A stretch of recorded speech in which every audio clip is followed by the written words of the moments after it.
Herkese merhaba, kanalıma hoş geldiniz. Bugünkü videomda modeli ünlü bir marka ait olan çok güzel bir çantanın çalışmasını sizlerle paylaşacağım. Bugünkü videomda gizli burslu çanta yapımını paylaşacağım. Harika bir model oldu. Bakın, çantayı göstermek istiyorum. Çantanın iki rengini de ördüm. Bir tanesi acı kahve olanı ve bir tanesi de açık olanı ördüm. İkisi de birbirinden muhteşem oldu. Bakın, şöyle modeli de göstermek istiyorum. Çantanın tabanı oval taban üzerine modeli uyguladım. Çantanın orijinalinde oval taban yapılmış. Birebir aynı şekilde modeli uyguladım. Bakın, bu şekilde çantamız. Ben burada rafi iple ördüm. İstediğiniz farklı iplerle örebilirsiniz. Çantanın içine astar yaptım. Astar yapımını da detaylı bir şekilde video içerisinde paylaşıyorum. Bunu da belirtmek istedim. Bakın, harika bir çanta, gerçekten muhteşem oldu. Burada çantanın yükseklik 22 santim ve eni 36 santim. İsterseniz burada oval taban yerine dikdörtgen taban da yapabilirsiniz. Dikdörtgen taban yaparsanız yapmanız için video içerisinde paylaşıyorum. Sayıları, her şeyi paylaşıyorum. Bakın, şöyle bir de açık rengini de video daha net görülebilmesi için açık renkli videosunu çektim. Bakın, bu da harika oldu. İki rengi de birbirinden muhteşem oldu gerçekten. Çantamızın görünüşü bu şekilde. Bir de içini de göstermek istiyorum. Bakın, bunu da açık rengin de içine astar yaptım. Dediğim gibi astar videosunda videonun içerisinde paylaştım. Bu şekilde çantamızın videosuna geçmeden önce sizlere küçük bir hatırlatma yapmak istiyorum. Kanalıma abone olmak ücretsizdir. Ücretsiz olarak kanalıma abone olabilirsiniz. Instagram adresinden beni takip etmek isterseniz videoların açıklama kısmına linkini ekliyorum. Oradan tıklayarak ulaşabilirsiniz. Yaptığınız çantalar Instagram adresinden beni etiketleyerek gönderirseniz çok sevinirim. Videolarımı beğenmeyi ve yorumlarınızı bırakmayı unutmayın lütfen. Şimdi çantanın yapımına geçelim. Çantamızı örmek için gerekli malzemelerimiz, ben burada 25 santimlik bir burs kullanacağım. Bursun ölçüsünü göstermek istiyorum. Bakın, dış taraftan diğer dış tarafa ölçtüğüm zaman 25 santim. Bu kısmı ölçtüğümüz zaman burayı baz alıyoruz. Ve bir de bursun da iç tarafındaki ölçüsü de burası 22 santim. Ben burada yumuşak örümlü bir rafya kullanacağım. Elimde vardı benim Nas rafya. 100 gramlık bir ip. Renk kodu da D70. Bakın, kalınlığını da göstermek istiyorum. Çok kalın olmayan bir ip, yumuşak örümlü. Bu şekilde farklı rafya iplerde tercih edebilirsiniz. Ve tığ numaramız 4 milimetrelik bir tığ kullanacağım. Şimdi oval taban yapımıyla başlayalım. Çantamızın ilk önce oval taban yapımıyla başlayacağız. Ben bir tane de kahverengi iple örüyorum. En son kahverengi ve yeni yapacağımız çantayla birlikte bitmiş hallerini paylaşacağım. Aynı zamanda Instagram adresinden de çantaların detaylı fotoğraflarını paylaşacağım. Bakın, şöyle göstermek istiyorum. Sadece bursu takması kaldı. Kahverengi ip de gerçekten çok şık, güzel oldu. Şimdi burada ben oval taban yapacağız. Burada oval taban yapımı ile ilgili ilk önce bilgi vermek istiyorum. Ben burada 25 santimlik bursa göre 34 zincirle başladım ve 10 sıra ördüm. Yapacağımız modelde 2 ve katlar üzerinde oluşmakta. Burada oval taban yerine isterseniz dikdörtgen tabanla da örebilirsiniz. Benim burada tabanın ölçüsünü de vermek istiyorum. Burada tabanın ölçüsü, bakın, uzunluk 31,5 santim ve derinlikte 13 santimde derinlik var. Burada dikdörtgen tabanla ördüğünüz zaman yine burada 34 zincirle başladıktan sonra 7, 8, 9 sıra örebilirsiniz. Yani buradaki tabanınızın büyüklüğü benim burada yaptığım tabanın büyüklüğüyle aynı olursa, yani burada 31 ile 32 santim arası veya derinlik 12 ve 13 santim olduğu zaman dikdörtgen tabanınızı burada bu noktada bitirip ardından aynı şekilde burada anlatacağım üzere modeli devam ettirebilirsiniz. Burada modeli yaparken en son sırada ilmek sayınızın 2 ve katları üzerinde olması gerekiyor. 2 ve katları üzerinde oluştuğu zaman, yani burada en son sırada örneğin 120 tane ilmeğiniz var. Bunu 2'ye böldüğünüz zaman 2 ve katlar üzerinde olduğu için 2'ye böldüğünüz zaman 60 tane model yapıyor. 60 tane modeli de çantayı ortalayıp bursu takmaya geçtiğimiz zaman, çantayı ortalayıp 2'ye böldüğümüz zaman bu tarafta 30 tane model olması gerekiyor. Diğer tarafta da 30 tane model olması gerekiyor. Yani eşit olması gerekiyor. Eşit olması için buradaki en son sırada ilmek sayınızın 2 ve katlar üzerinde olacak. Çıkan sonuç da 2'ye bölünebilmeli, yani tek sayı olmamalı. Ya da 124 tane ilmeğiniz var en son sırada. 124 tane ilmekte 62 tane model yapıyor. 2'ye bölünce 31 tane bu tarafta, 31 tane de diğer tarafta eşit şekilde olması gerekiyor. Buna göre en son sırada ilmek sayınızı eksik gelirse çift batıp, kaç tane ilmek sayınız eksik gelirse çift batıp o şekilde yapabilirsiniz. Ben burada 34 zincirle başladım ve 10 sıra oval tabanımı yaptım. En son sırada ilmek sayım 122 tane ilmeğim var. Burada 2 tane ilmek eksik, onu da model yaparken eksik olan 2 tane ilmek sayımda tamamlayacağım ve toplamda 62 tane model olacak ve 2'ye böldüğüm zaman da bu tarafta 31, diğer tarafta da 31 tane modelim olmuş olacak. Şimdi oval taban yapımına geçelim. Şimdi burada ilk önce zincir çekerek başlayacağız. Zincirimizi ayarlamasını yaparken burada kullandığınız zürafya ip veya farklı iplerle yaparsanız buradaki zincir sayınızı ortadaki, bakın bursun orta kısmındaki yere zincir çektiğiniz zaman tam bu kısma kadar denk gelmesi gerekiyor. Tam orta kısma kadar zincir çekip o şekilde tabanımıza başlamamız gerekiyor. Yani burada ipiniz sizin daha ince olabilir, daha kalın olabilir. Bu şekilde ayarlama yapabilirsiniz. Şimdi ben burada ipimi aldım.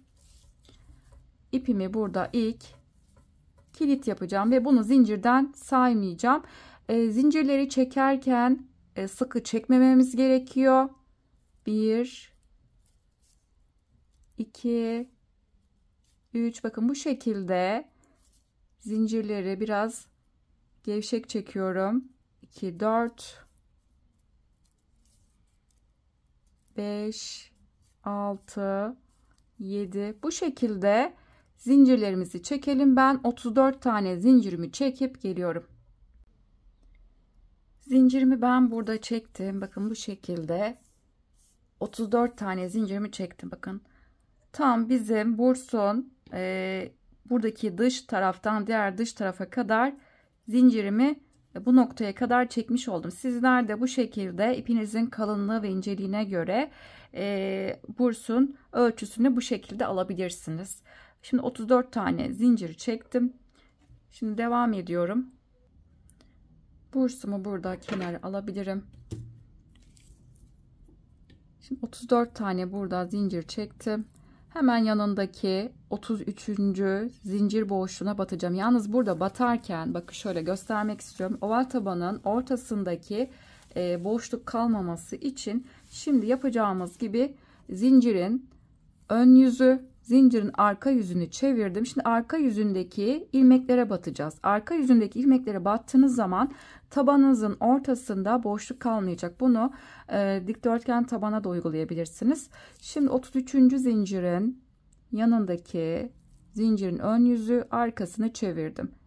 Hemen yanındaki 33. zincirin içine battım. İlmek çıkarttım. Tığımda 2 ilmek var. İkisini bir ördüm.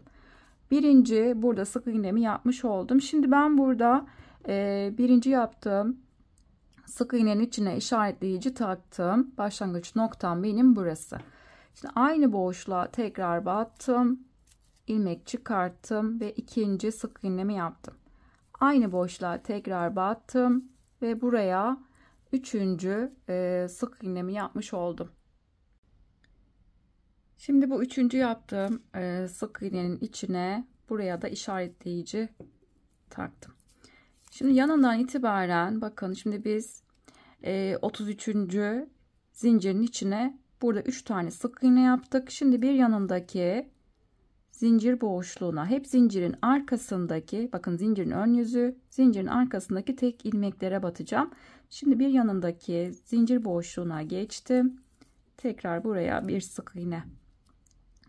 Bu şekilde her bir zincir boşluğunu arkasındaki duran tek ilmeklere birer tane batıp bu şekilde sık iğnelerimizi yapacağız. Ve sıranın sonuna kadar gelelim. Sıramın sonuna doğru geliyorum. Bakın en son zincir boşluğuna geldim. Yine aynı sıra başındaki gibi son buraya 3 tane burada sık iğne yapacağım. İşte bu yaptığım birinci sık iğnenin içine işaretleyici taktım. Aynı boşluğa 2 ve tekrar aynı boşluğa 3. burada sık iğnemi yaptım. Şimdi 3. yaptım. Buradaki sık iğnenin içine tekrar işaretleyici taktım. Şimdi bu son zincire 3 tane burada sık iğne yaptıktan sonra şimdi buradaki gibi yaptığımız gibi, bakın burada yaptığımız sık iğnelerin dibindeki boşluklara batıp ilerleyeceğiz. Şimdi dönüş yapıyoruz bu tarafa doğru. Bir yanındaki buradaki yaptığımız sık iğnenin dibindeki boşluğa battım. Örerken de kısa ipimi tığın üzerine alıp içeride bırakacağım. Tekrar sık iğne. Bir yanındaki boşluk.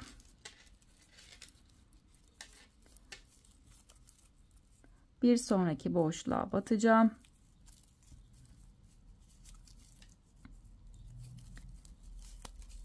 Bu şekilde buradaki yaptığımız sık iğnelerin dibindeki boşluk, yani aynı boşluğa batmış oluyoruz. Devam edelim. Boşluklara sık iğnelerimizi yapalım ve işaretleyicinin olduğu yere kadar gelelim. Burası pembe işaretleyici noktası bizim başlangıç noktamız. Sıramın sonuna geldim. Şimdi bu şekilde bursa göre şöyle göstermek istiyorum. Bakın ilk sıra yaptığım zaman tam bu şekilde bursun ortasına denk geliyor yaptığımız örgümüz. Şimdi devam ediyorum. Burada birleştirmesini yapacağım ama burada birleştirme ilmek kaydırmayla birleştirme yapmayacağız. Burada spiral şekilde döne döne öreceğiz. Şimdi bizim ilk yaptığımız işaretleyicinin olduğu yer başlangıç nokta. Buraya kadar en son buradaki sık iğnenin dibine kadar tekrar bu noktaya sık iğne yaptım. Şimdi biz ilk başlarken bizim ilk boşluğun içine 3 tane burada sık iğne yaptık. Şimdi burası bizim başlangıç yerimiz. Bu son boşluğa batmıyorum. Ondan bir önceki yaptığımız tek yaptığımız sık iğnenin dibine son sık iğnemi yaptım ve burayı tamamladım. Şimdi birleştirmesini yapacağım. Şimdi ilk yaptığım buradaki sık iğnenin içine batıp buraya çift batacağım. Burada birleştirme yapmadan tekrar sık iğne ile başlıyorum. Birinci sık iğnemi yaptım ve buraya işaretleyicimi takıyorum. Burası benim başlangıç noktam. Şimdi birinci sık iğnenin içine çift batacağım. Aynı noktaya 2 tane sık iğne yaptık. Şimdi ikinci sık iğnenin içine de ikinci çiftimi oluşturacağım. Bir yanındaki boşluk 1 ve 2. İşte üçüncü sık iğnenin içine de üçüncü çiftimi oluşturacağım. 1 ve 2. Şimdi bu ikinci yaptığım tekrar sık iğnenin içine de işaretleyici taktım. Şimdi benim burası başlangıç noktam. Şimdi bu iki işaretleyici arasında biz arttırmalarımızı burada yapmış olacağız. Yani ovalliği bu kısımda yapacağız. Şimdi devam ediyorum. Bir yanındaki boşluktan itibaren tekrar burada birer tane sık iğne yaparak ilerleyeceğiz. Bakın ben burada rafya örerken çok böyle sıkı sıkı örmüyorum. Çok rafyayı ezmeden örüyorum. Bu şekilde devam edeceğim. Sıranın sonuna kadar işaretleyicinin olduğu yere kadar birer tane batalım. Diğer köşeye geldim. Aynı burada yaptığımız işlemin aynısını bu tarafta uygulayacağız. Şimdi birinci sık iğnenin yani işaretleyicinin olduğu yere buraya çift batacağım. 1 ve 2. Şimdi birinci yaptığım sık iğneye işaretleyici takacağım. Biz bu uçta da 3 tane sık iğne yapmıştık. Şimdi her birine çift batıp 6 tane burada sık iğnemiz olacak. Şimdi ikinci sık iğnenin içine ikinci çiftimi oluşturacağım. 1 ve 2. Şimdi üçüncü sık iğnenin içine de buraya üçüncü çiftimi oluşturacağım. 1 ve 2. Şimdi son yaptığım buradaki sık iğnenin içine de tekrar işaretleyicimi taktım ve bu kısımda 1 2 3 4 5 6 tane sık iğnemiz var. Şimdi yanındaki boşluktan itibaren tekrar birer tane sık iğne yaparak ilerleyeceğiz. Bu şekilde devam edelim ve başlangıç noktamıza kadar gelelim. Sıramın sonuna geldim. Şimdi 3. sıraya geçiyoruz. 3. sırada bir tek bir çift bir tek bir çift yapacağız. Şimdi başlangıç noktadaki buradaki sık iğnenin içine ilk önce tekle başlıyorum. Bir tane buraya sık iğne yaptım. Şimdi tekrar birinci yaptığım buradaki sık iğnenin içine tekrar işaretleyici taktım. Burası benim başlangıç noktam. Bir tek, bir sonraki sık iğnenin içine çift oluşturacağım ve çift. Bizim burada 6 tane sık iğnemiz var. Bu 6 tane sık iğneye bir tek bir çift yapacağız. Çiftimi yaptım. Bir yanındaki sık iğnenin içine tek, bir sonraki sık iğnenin içine çift yapacağım. 1 ve 2. Bir yanındaki boşluğa tek ve işaretleyicinin olduğu noktaya da çiftle bitiriyorum. Ve çift. Şimdi bu ikinci yaptığım buradaki sık iğnenin içine de tekrar işaretleyici taktım. Şimdi ilk işaretleyicinin olduğu yere tek yaptım. Bir tek bir çift, bir tek bir çift, bir tek ve çiftle bitirdim. Şimdi yanındaki boşluktan itibaren birer tane tekrar sık iğne yaparak ilerleyelim ve diğer işaretleyiciye kadar gelelim. Diğer uca geldim. Şimdi diğer tarafta yaptığımızın aynısını bu tarafta uygulayacağım. İşaretleyicinin olduğu yere birinci tekle başlıyorum. Bir tane tek, tekrar buraya işaretleyici taktım. Bir yanındaki boşluğa çift, bir sonraki boşluğa tek, bir yanındaki boşluğa çift, bir yanındaki boşluk tek ve işaretleyicinin olduğu noktaya çiftim oluşturacağım. Ve çift. Şimdi son yaptığım buradaki sık iğnenin içine işaretleyici taktım. Şimdi burada saydığım zaman tekrar 2, 4, 6, 8 ve 9 tane burada sık iğnem olmuş oldu. Diğer tarafta da aynı 9 tane sık iğnemiz var. Şimdi yanındaki boşluktan itibaren birer tane tekrar sık iğne yaparak ilerleyeceğiz. Ve bu şekilde başlangıç noktamıza kadar gelelim. Sıramı tamamladım. Şimdi 4. sıraya geçiyoruz. 4. sıra bizim 2 tek bir çift sırası. 2 çift sayı olduğu için çift sıralarda bir çift 2 tek, bir çift 2 tek o şekilde başlayacağız. Yani 2 tek bir çift, 4 tek bir çift, 6 tek bir çift, 8 tek bir çift. Bu şekilde 10 tek bir çift. Yani bu sayılar bizim 2, 4, 6, 8, 10 çift sayı olduğu için çiftli sıralarda 2 tane tek bir çift yerine bir çift 2 tek, bir çift 2 tek yapacağız. 4 tek bir çift sırasında bir çift 4 tek, bir çift 4 tek bu şekilde yapacağız. Diğer tekli sıralarda yani 3 tek bir çift, 5 tek bir çift, 7 tek bir çift bunlarda hiçbir kuralımız yok. Direkt 3 tek bir çift şekilde yapacağız. Sadece çiftli sıralarda bu şekilde bir kuralımız var. Bunu da yaptıkça anlaşılır olacaktır. Şimdi 4. sıra bizim 2 tek bir çift sırasındayız. 2 çift sayı olduğu için bir çift 2 tekle başlayacağım. Şimdi ilk başlangıç noktadaki boşluğa bir tane sık iğne ve aynı noktaya 2 tane sık iğne yaptım. Yani bir çiftim oluşturdum. Şimdi birinci yaptığım buradaki tekrar sık iğnenin içine işaretleyici taktım. Bir çift, 2 tane tek yapacağım. Bakın bir önceki sırada biz çift yapmışız. Çiftin üzerine tekrar çift denk gelmiyor. Yani buradaki çiftin üzerine birer tane tek yapmış oluyoruz. Bir çift, 2 tane tek yapacağım. Bir yanındaki boşluğa 2. Tekrar bir çift,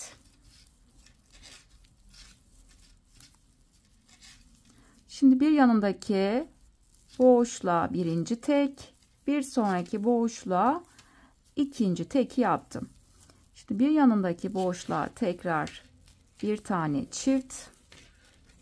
Şimdi son 2 tane bakın işaretleyicinin olduğu yerle 2 tane burada boşluğum kaldı. Bunlara da birer tane batacağım. Şimdi işaretleyicinin olduğu yere ikinci teki yaptım.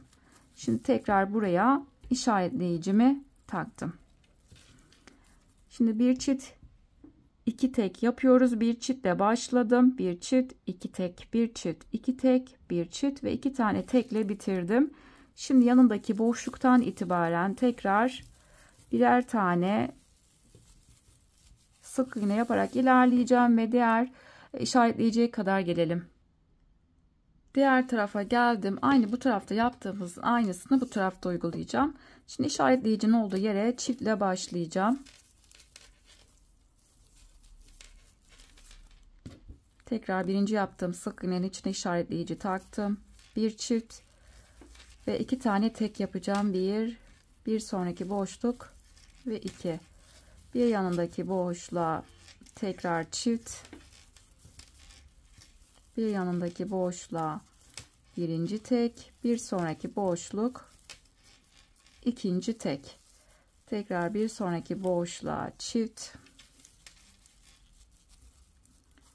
Bir yanındaki boşluğa birinci tek ve işaretleyicinin olduğu yere ikinci teki yaptım.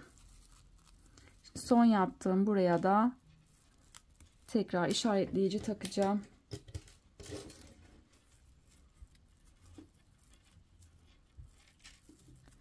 Bu şekilde şimdi artırmamızı yaptık. Şimdi yanındaki boşluktan itibaren tekrar birer tane sık iğne yaparak ilerleyelim ve başlangıç noktamıza kadar gelelim. Sıramın sonuna geldim. Şimdi 4. sırayı tamamladık. 5. sıraya geçiyoruz. Biz bir önceki sırada 2 tek bir çift sırasını yaptık. Şimdi bu sırada 3 tek bir çift sırasını yapacağız. 3 tek sayı olduğu için hiçbir kuralımız yok. Direkt ilk baştaki başlangıç noktasındaki boşluğa birinci burada sık iğnemi yaptım. Tekrar buraya işaretleyicimi taktım. Birinci tek, bir yanındaki boşluk, 2, bir sonraki boşluk ve 3. 3 tane tek yaptım. Bir yanındaki boşluğa çiftimi oluşturdum. 3 tek, bir çift. Tekrar bir yanındaki boşluğa 1, 2, 3 ve bir sonraki boşluk çiftimi yaptım. Tekrar 1, 2, 3 tane tek ve işaretleyicinin olduğu yere çiftimi oluşturacağım ve çift. Son yaptığım tekrar sık iğnenin içine işaretleyici taktım. Şimdi başlangıç noktadaki işaretleyicinin olduğu yerden itibaren 1, 2, 3 tane tek, çift, 3 tane tek, çift, 3 tane tek ve işaretleyicinin olduğu yere çiftle bitirdim. Şimdi yanındaki boşluktan itibaren tekrar birer tane sık iğne yaparak ilerleyelim ve diğer işaretleyiciye kadar gelelim. Diğer tarafa geldim. Bu tarafta yaptığımızın aynısını bu tarafta uygulayacağım. Şimdi işaretleyicinin olduğu yere birinci tekle başlayacağım. Birinci tek yaptım.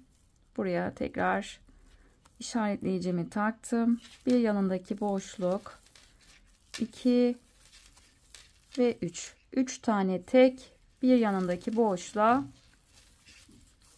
çiftimi yaptım.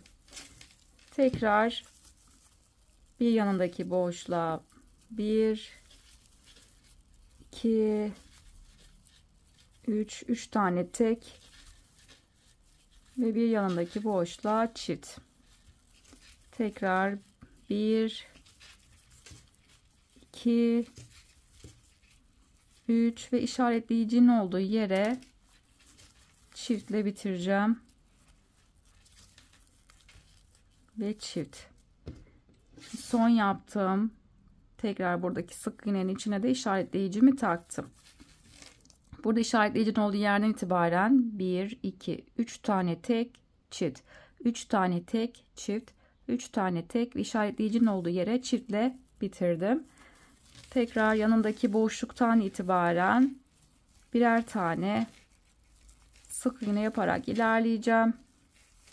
Ve tekrar başlangıç noktamıza kadar gelelim.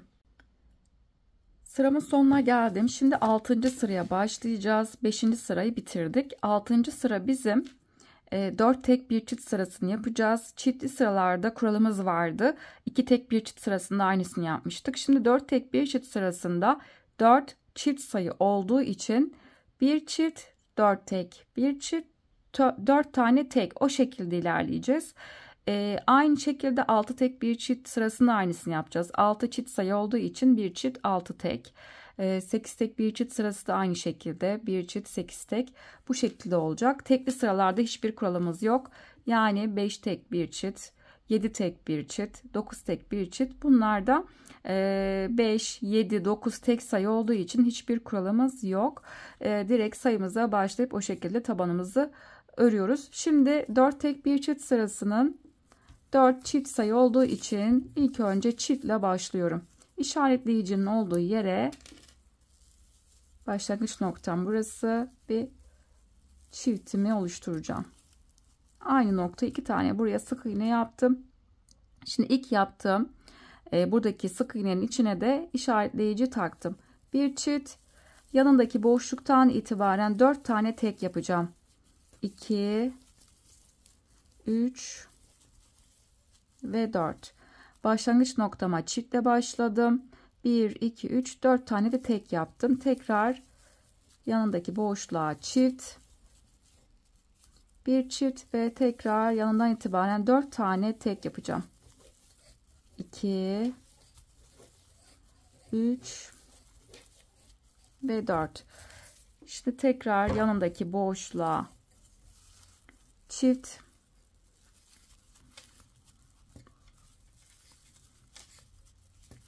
tekrar işaretleyicinin olduğu yere kadar 1 2 3 ve işaretleyicinin olduğu yere 4. teki yaptım. Son yaptığım yere işaretleyicimi taktım. Şimdi başlangıç noktasına itibaren bir çift, 4 tek, bir çift, 4 tek, bir çift ve 4 tane tekle bitirdim. Şimdi tekrar diğer işaretleyiciye kadar birer tane sık iğne yaparak ilerleyeceğim ve buraya kadar gelelim. Diğer tarafa geldim. Şimdi buradaki yaptığımızın aynısını bu tarafta uygulayacağım. Şimdi işaretleyicinin olduğu yere çiftle başlayacağım.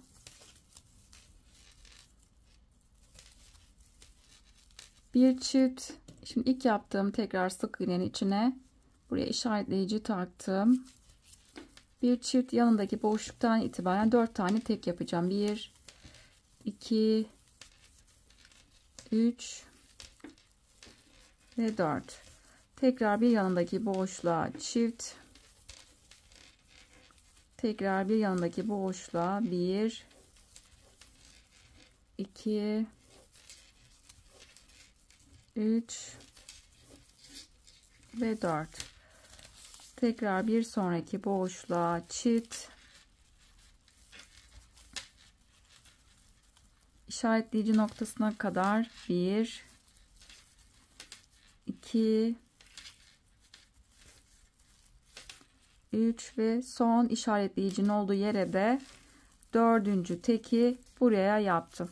Şimdi dördüncü yaptım. Tekrar sık iğnenin içine de işaretleyicimi taktım. İlk işaretleyicinin olduğu yere bir çift, 4 tane tek, bir çift, 4 tane tek, bir çift ve 4 tane tekle bitirdim. Tekrar yanındaki boşluktan itibaren birer tane tekrar sık iğne yaparak ilerleyelim ve başlangıç noktamıza kadar gelelim. 6. sıramı tamamladım. Şimdi 7. sıraya geçiyoruz. 7. sıra bizim 5 tek bir çift sırası. 5 tek sayı olduğu için hiçbir kuralımız yok.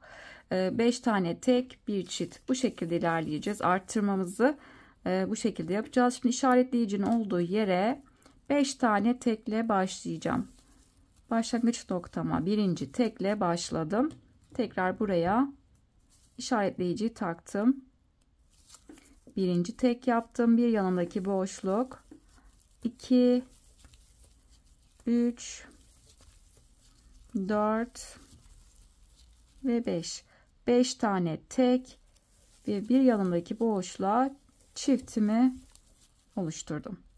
Tekrar yanından itibaren 1 2 3 4 5 tane tek, bir sonraki boşluğa çift.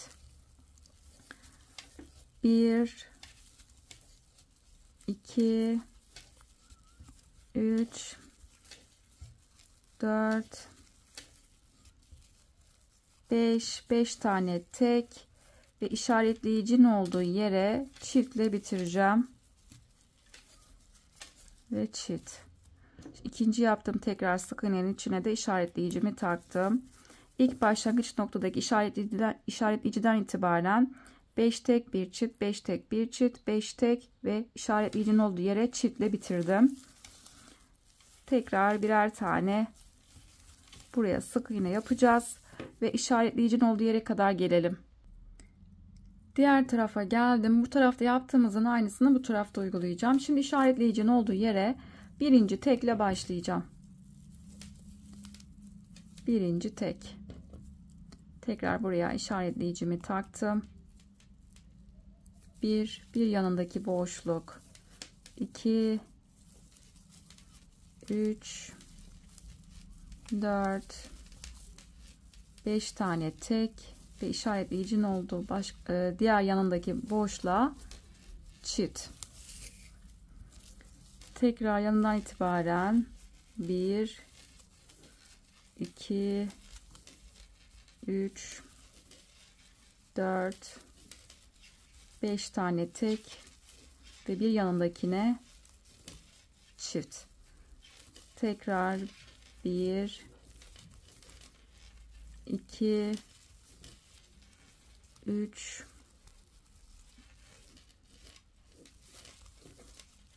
4 5 tane tek ve işaretleyicinin olduğu yere çiftimi oluşturdum. Şimdi son yaptığım, tekrar buraya sık iğnenin içine işaretleyicimi taktım. Şimdi bu şekilde yanından itibaren tekrar birer tane sık iğne yapalım ve başlangıç noktamıza kadar gelelim. Sıramın sonuna geldim ve 7. sıramı da tamamlamış oldum. Şimdi bir sonraki sıra bizim 8. sıra 6 tek bir çift sırasını uygulayacağız. Biz 7. sırada 5 tek bir çift yapmıştık. 5 tek sayı olduğu için hiçbir kuralımız yoktu. Direkt 5 tane tek ve çiftle başlamıştık. Şimdi 8. sırada 6 tek bir çift sırasını yapacağız. 6 çift sayı olduğu için ilk önce çiftli sıralarda yaptığımız kuralın aynısını uygulayacağız. Yani 2 tek bir çiftte de yaptık. 4 tek bir çiftte de aynı işlemi uyguladık. Şimdi burada 8. sırada 6 tek bir çift sırasını yaparken 6 çift sayı olduğu için ilk önce işaretleyicinin olduğu yere çiftle başlayacağım. Bir çift 6 tane tek. Bir çift 6 tane tek. Bir çift ve 6 tane tekle bitireceğim. Burada işaretleyicinin olduğu yere 6. tekle bitireceğiz. Daha sonra tekrar yine birer tane buraya sık iğne ve diğer oval kısma geldiğimiz zaman aynı burada yaptığımızın aynısını diğer tarafta da uygulayacağız.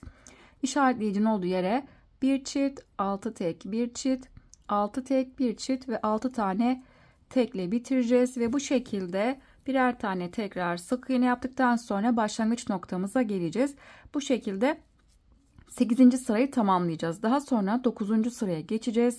9. sıra bizim 7 tek bir çift sırası olacak. 7 tek sayı olduğu için hiçbir kuralımız yok.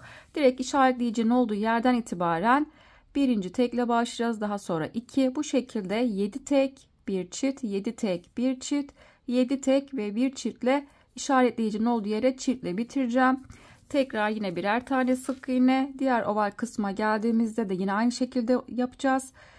İşaretleyicinin olduğu yerden itibaren 1, 2, 3 bu şekilde 7 tek bir çift, 7 tek bir çift, 7 tek ve çiftle işaretleyicinin olduğu yere çiftle bitireceğim ve yine birer tane tekrar sık iğne ve son 10. sıra yapacağım ben.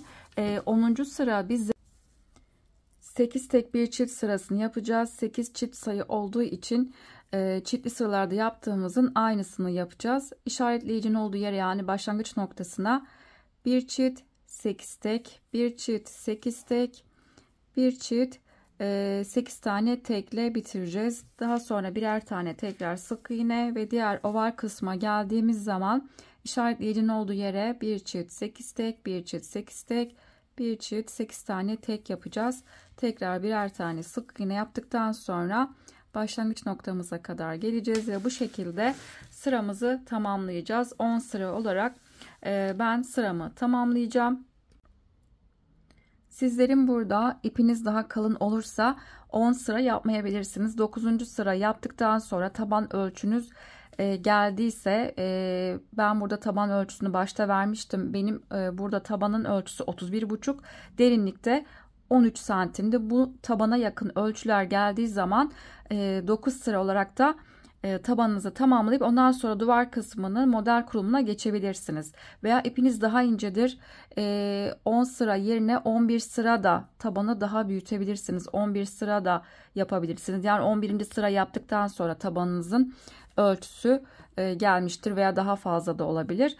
Bu şekilde ipinizin kalınlığına ve inceliğine göre taban ölçüsünü benim yaptığım gibi sıra sayısı farklılık gösterebilir ama benim yaptığım gibi taban ölçüsünü yaptıktan sonra model kurumuna başlayacağız. Bu şekilde ayarlamalar yapabilirsiniz. Burada tabanın daha detaylı videosu kanalımda var. Videoların arasında bakabilirsiniz. Yine ben bu videonun açıklama kısmına linkini ekleyeceğim. Tıklayarak ulaşabilirsiniz. Burada daha uzun versiyonu videosu kanalımda mevcut. Şimdi bu şekilde tabanımızı 10 sıra olarak tamamlayıp gelelim. Tabanı ben burada bitirdim. 10 sıra ördüm. 8 tek bir çiftle bitirdik. Ve burada toplamda ilmek sayım son sırada 122 tane ilmeğim var. 2 tane ilmeğim eksik. Onu da model kurarken tamamlayacağım. Sizler de burada en son ilmek sayınızı saydıktan sonra 2 ve katlar üzerinde sayı olması gerekiyor. Şimdi burada model kurumuna başlayacağız. Tabanın ölçüsü eni 31,5, derinlikte 13 santim. Burada birer santim tabanınızda fazla gelse de önemli değil. Bu şekilde tabanı tamamladık. Şimdi bir üst sıraya çıkacağız. Yani model kurumuna başlayacağız. Model kurmaya başlamadan önce tabanı ben bitirdikten sonra ters tarafından ütüledim. Bunu da belirtmek istiyorum. Şimdi model kurmak için burada işaretleyicinin olduğu yer bizim başlangıç noktamız. Şimdi işaretleyiciyi çıkartıyorum. Buradaki işaretleyicinin olduğu yerdeki boşluğa battım. İlmek çıkartıp tığdaki bekleyen ilmekten kaydırdım. Şimdi burada 3 tane zincir çekeceğim. 1, 2 ve 3. Şimdi hemen bakın bizim ilmek kaydırma yaptığım dibindeki boşluk, ilmek kaydırma yaptığım boşluk. Bir tane eksik olan ilmek sayımı buradaki boşluğa batıp tamamlayacağım. 2 tane ilmeğimiz eksikti. Normalde buraya batmamam gerekiyor. Hemen şu son sık iğnenin içine batmam gerekiyordu. Eksik olan ilmek sayımı ilmek kaydırma boşluğuna batıp burada tamamlayacağım. Tığın üzerine ipimi doladım. Hemen dibindeki sağ taraftaki boşluğa battım. İlmek çıkarttım. Tığımda 3 ilmek var. Bakın ilmeğimi uzatıyorum. Tekrar ipimi doladım. Aynı boşluğa battım. İlmek çıkarttım. Tığımda 3, 4, 5 tane ilmek var. Şimdi bakın tığdaki ilk ilmek kalıncaya kadar buradan bir ilmek aldım. Bakın tığımda 2 ilmek kaldı. İkisini bir ördüm. İlk bu şekilde fıstık modelini oluşturmuş oldum. Devam ediyorum burada. Tığın üzerine ipimi doladım.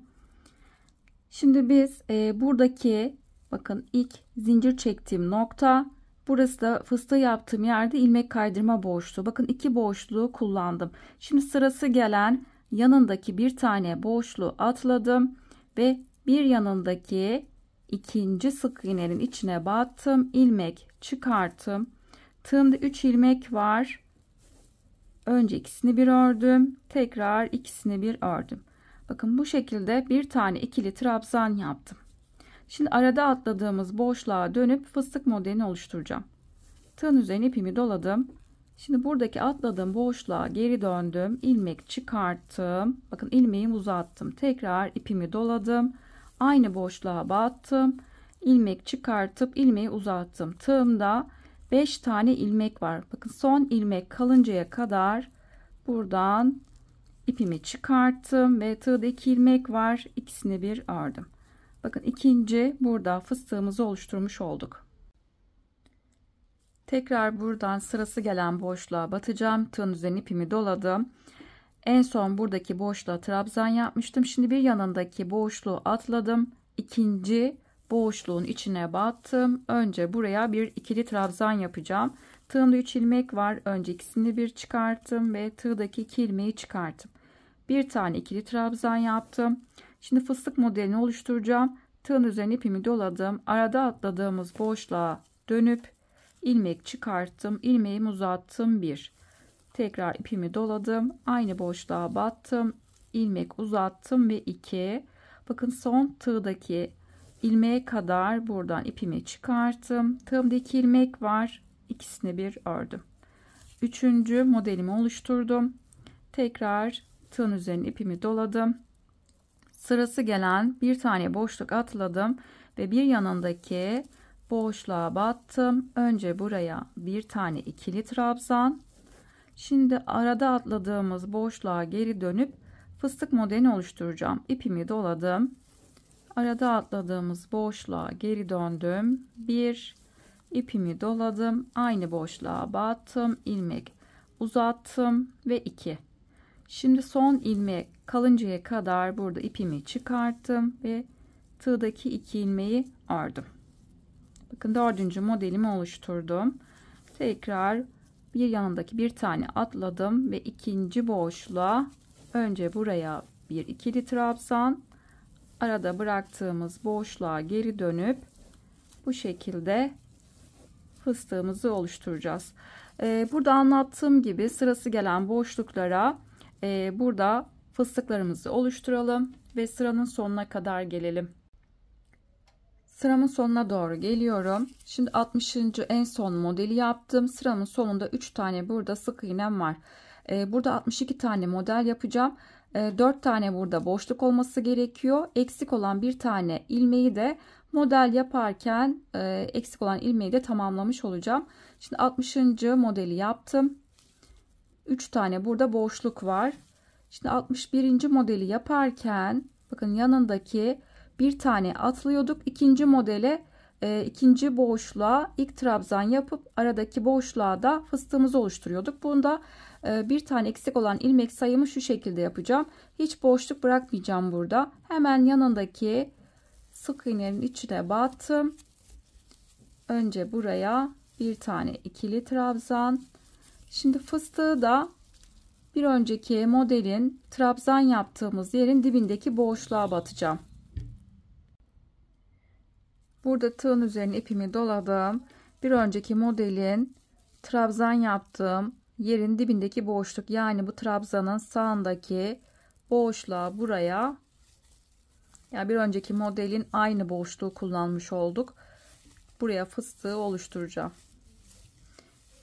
Ve bu şekilde arada hiç boşluk bırakmadan bir tane eksik olan ilmek sayımı da tamamlamış oldum. Şimdi sonda 2 tane burada sık iğne boşluğum kaldı. Bunu da diğer sıralarda yaptığımız şekilde yapacağız. Bir başta ilmeğimi tamamladım. Bir de sonlara doğru buradaki eksik olan ilmeği tamamlamış oldum. Şimdi bir boşluk atladım ve son boşluğun içine önce buraya bir trabzan, arada atladığım boşluğa geri dönüp son fıstığı da buraya yapmış oldum. Şimdi bu şekilde saydığım zaman toplamda 62 tane model olmuş oldu.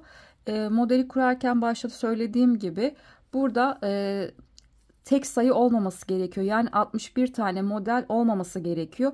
O yüzden çift sayı olacak. Çift sayı da 62, 64, 60 bu şekilde sayılarınız çift sayı olması gerekiyor. Çünkü çanta ikiye böldüğümüz zaman iki tarafta da aynı sayı olması gerekiyor. Bu şekilde sıramızı tamamladık. Sizler de eğer burada tek sayı olursa benim biraz önce yaptığım gibi o şekilde sayınızı tamamlayabilirsiniz. Şimdi burada birleştirmesini yapacağım. Sıramı tamamladım. Şimdi biz sıranın başında 3 tane zincir çekmiştik. Zincire hiç dokunmuyorum. Fıstığın üzerindeki, bakın fıstığın üzerindeki boşluk, yani 3 zincirden sonraki boşluğa battım. İlmek çıkartıp tığdaki bekleyen ilmekten kaydırdım. Bu şekilde modelin ilk sırasını tamamlamış oldum. Şimdi ikinci sıraya geçeceğiz. Modelimiz bir çantanın düz yüzünden öreceğiz. Bir de iç taraftan, yani ters tarafından örgümüzü öreceğiz. Bu şekilde bir sıra düz, bir sıra ters tarafından modelimiz o şekilde ilerleyecek. Bakın diğer ördüğüm çantada da göstermek istiyorum. Bakın bir sıra düz, bir sıra ters, bir sıra düz, bir sıra ters. Bu modelin aynı zamanda diğer çantasında çalışmıştık. Hatırlayanlar olur. Aynı şekilde çantamızı da, burslu çantamızı bu şekilde yapacağız. Şimdi sıranın başındayım. Burada birleştirme yaptım. İkinci sıra için tekrar 3 tane burada zincir çekeceğim. 1, 2 ve 3. Şimdi örgümün diğer tarafını çevirdim. Şimdi ilk sıranın başında başlarken burada başlama izi belli olmaması için tığın üzerine ipimi doladım. Hep başlangıçlarımızı bu şekilde yapacağız. Şimdi sağ taraftaki, bakın, ilk boşluğa batacağım. Başlangıçlarımız hep bu şekilde olacak. Sağ taraftaki ilk boşluğun içine battım. İlmek çıkarttım. 1. Tekrar ipi doladım. Aynı boşluğa battım ve 2. Şimdi ilk fıstığı buraya yapacağım. Bakın ilk fıstığı oluşturdum. Burada başlama izi olmaması için zincirden sonraki sağdaki ilk boşluğa batıp fıstığımızı oluşturacağız. Hep sıra başlarında bu şekilde yapacağız. Şimdi devam ediyorum. Şimdi bir sonraki modele geldim. Şimdi bir sonraki modelin, bakın, bir trabzan var, bir de fıstık var. Şimdi biz trabzanın üzerine yapacağız. Şimdi trabzan var. Bir sonraki modelin üzerindeki trabzanın tepesindeki boşluğa battım ve buraya bir tane trabzanın üzerine trabzan yaptık. Şimdi buradaki iki model arasındaki boşluğa geri dönüp buraya fıstığı oluşturacağım. 1 ve 2. Bakın ikinci modeli yaptım. Şimdi devam ediyorum. Şimdi bir sonraki modele geldim. Burada bir trabzan var, bir de fıstık var. Şimdi buradaki trabzanın tepesindeki boşluğa batacağım. Trabzanın tepesindeki boşluk, tekrar buraya bir trabzan. Şimdi fıstığı da, bakın, arada bıraktığımız buradaki iki model arasındaki boşluğa dönüp buraya da fıstığı oluşturacağım. Bakın üçüncü modeli de yaptım. Tekrar bir sonraki modele geldim. Hemen bakın kenarda trabzan var. Trabzanın tepesindeki boşluğa buraya bir trabzan. Şimdi aradaki boşluğa da buraya da fıstığı oluşturacağım. Ve bu şekilde fıstığı yaptım. Bu sırada ikinci sıramızda bu şekilde ilerleyecek. Bir sonraki modelin tekrar trabzanın üzerine trabzan, aradaki boşluğa da tekrar fıstığı oluşturacağız. Bu şekilde bu sırayı da tamamlayalım. Sıranın sonuna kadar gelelim. Sıramın sonuna doğru geliyorum. Son bir tane burada model kaldı. İşte ilk önce modelin, bakın kenarda trabzan var. Trabzanın tepesine bu noktaya battım.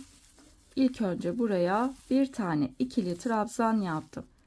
Şimdi bu aradaki iki fıstığın arasındaki boşluğa battım. Buraya fıstığı oluşturacağım. Bir, aynı boşluk ve iki.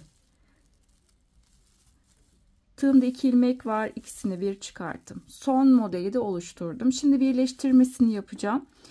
Biz sıranın başındaki ilk yaptığımız modelin, bakın burada kenarda 3 tane zincir var. Zincire dokunmuyorum.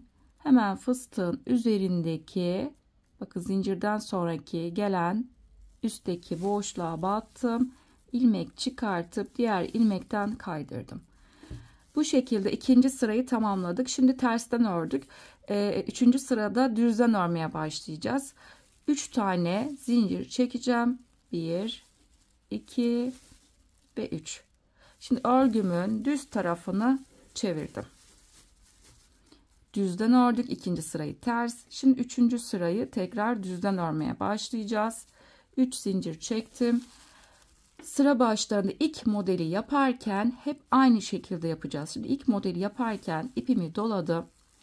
Bakın hemen sağ taraftaki ilk iki model arasındaki boşluğa batacağız. Buraya ilk fıstığı oluşturacağız.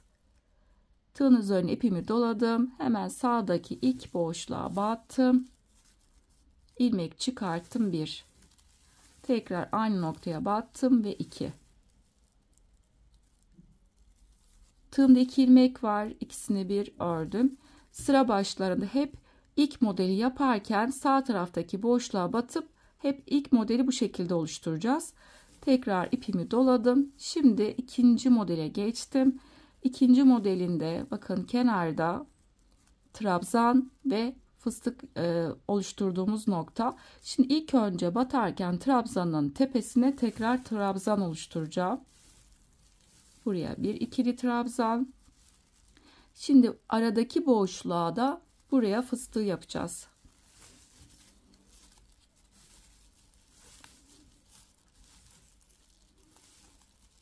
İkinci modeli oluşturmuş oldum. Tekrar devam ediyorum. Bir sonraki üçüncü modele geldim.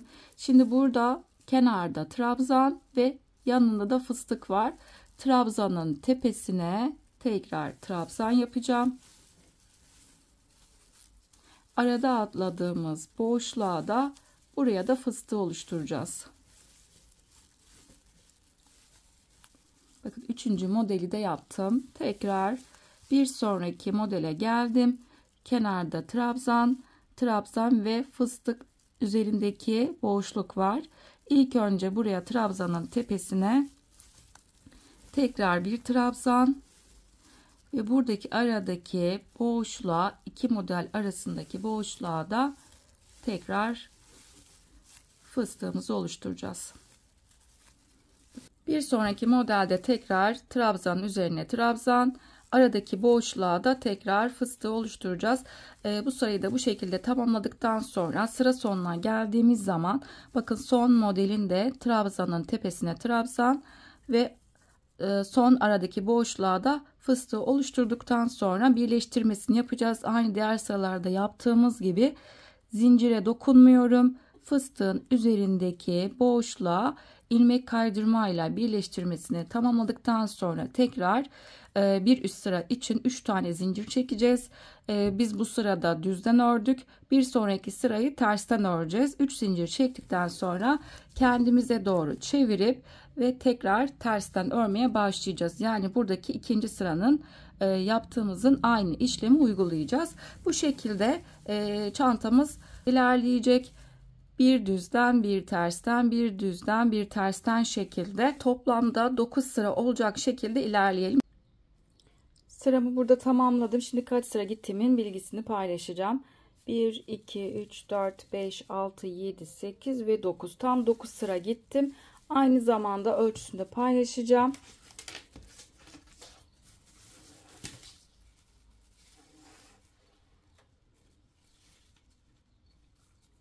Bakın tam tabandan sonra 17 santim yükseklik. Burada çantanın orijinali 9 sıra yapmışlar. Aynı şekilde ben de 9 sıra yaptım. Bu da 17 santim yaptı. İstediğiniz yükseklikte yapabilirsiniz. Şimdi burada 9. sıramı tamamladıktan sonra başlangıç noktamla birleştirmesini paylaşacağım. Burada ben ipimi kopartacağım. İpimi bu noktada çıkarttım. Modeli yaptıktan sonra ipimi koparttım. Şimdi ilk yaptığımız modelin buradaki fıstığın üzerindeki boşluğa bu noktaya tığımı batacağım. Şimdi bu kısa ipi çantanın iç kısmına aldım. Şimdi son yaptığım, bakın modelin üzerindeki fıstığın üzerindeki, bakın buradaki başağın üstteki duran tek kanadına battım ve tekrar bu ilmeği çantanın iç kısmına aldım. Şimdi bu kısa ipimizi aralardan yürüteceğiz. Bu şekilde birleştirmesini yaptım. Kısa ipimizi aralarda yürütüp fazlasını da kopartalım. Bu şekilde çantamızın bu kısmını tamamladık. Şimdi diğer kısımları yapacağız. Ben burada işaretleyicilerle belirledim. Şimdi bunu nasıl yapacağımızı paylaşacağım. Çantamızı ilk önce ortalamamız gerekiyor. Onu da tam tabanın, oval tabanın, bakın şöyle göstermek istiyorum. Tam tabanın orta kısmından itibaren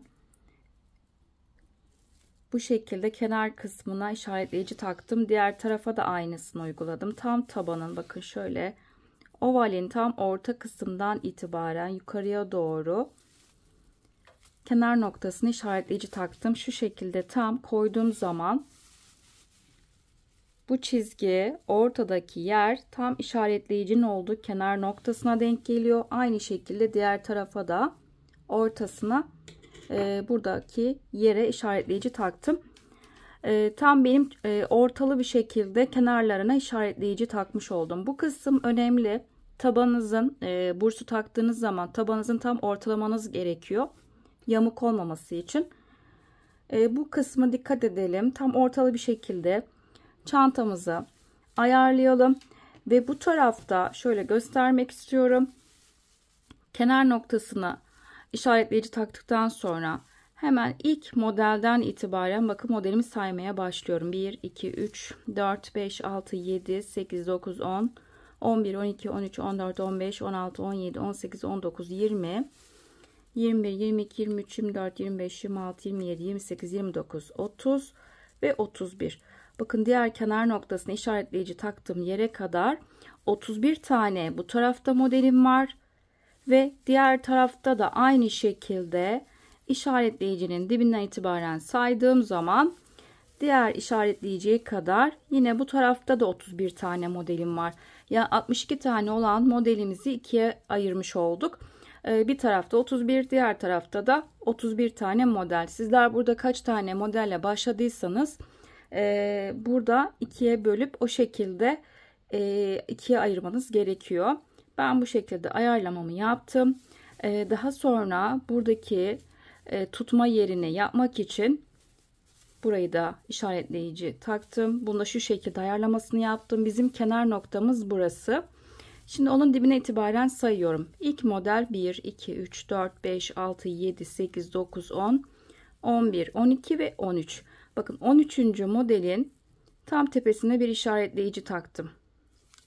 Aynı şekilde kenar noktasının diğer tarafa da şöyle göstermek istiyorum. Bu tarafta da yine işaretleyicinin dibindeki ilk modelden itibaren sayınca 1, 2, 3, 4, 5, 6, 7, 8, 9, 10, 11, 12 ve 13. 13. modelin tepesine işaretleyici taktım.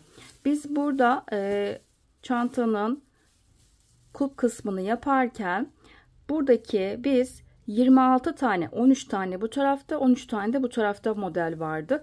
26 tane buradaki modelde biz 3 sıra daha eksiltme yapıp o şekilde çantamızı tamamlayacağız. 26 tane model üzerinde oluşturacağız. Aynı şekilde diğer tarafa da aynısını uyguladım. İşaretleyicinin dibinden itibaren 13. modelin üzerine bir işaretleyici. Diğer tarafa da aynı 13. modelin tepesine işaretleyici. Burada ortada saymak istiyorum bu kısmı. Bakın iki işaretleyicinin arasında 1, 2, 3, 4, 5 tane model kaldı. Aynı şekilde diğer tarafta da 5 tane model kaldı orta kısımda. Burayı örmeyeceğiz. Sadece 26 tane model üzerinden ve diğer taraftaki 26 model üzerinden tekrar çantamızı örmeye devam edeceğiz. Şimdi ben en son burada çantanın 9. sırayı yaparken düz kısımdan bitirdim. Bir sonraki sıra bizim tersten başlayacağız. Tersten başlamak için ben herhangi bir kenardan başlayacağım. Bakın şuradaki bizim sarı işaretleyicinin olduğu yerden itibaren modelimi örmeye başlayacağım. Biz bir düz bir ters ördüğümüz için sırada en son düz taraftan ördük. Şimdi sırada çantanın ters tarafından örmeye devam edeceğim. İpimi burada aldım. İpimi ilk burada kilit yaptım. Şimdi burada direkt ben trabzanla başlayacağım. Tığın üzerine ipimi doladım. Bu şekilde parmağımla tuttum. Şimdi biz buradaki 13. modelin üzerine biz işaretleyici takmıştık. Bu 13. modelin üzerindeki bakın burada bizim trabzan ve fıstığımız var. Biz sırada tersten örmemiz gerektiği için şimdi trabzanın tepesine batacağım. Buraya direkt ikili trabzan yapacağım. Önce ikisini bir çıkarttım ve kalan tığdaki 2 ilmeği çıkarttım. Şimdi tığın üzerine ipimi doladım. Şimdi aradaki sağ taraftaki boşluğa bu noktaya fıstığı oluşturacağım. Şimdi örerken de kısa ipimi içeride bırakacağım. 1 ve 2. Şimdi ilk modelimi bu şekilde oluşturmuş oldum. Şimdi devam ediyorum. Bir sonraki bizim diğer modelin trabzan ve fıstık var. Trabzanın tepesine buraya batacağım. Şimdi fıstığı oluşturacağım. Hemen aradaki boşluğa tekrar buraya fıstığımızı yapacağız. Ve ikinci modeli bu şekilde oluşturmuş oldum.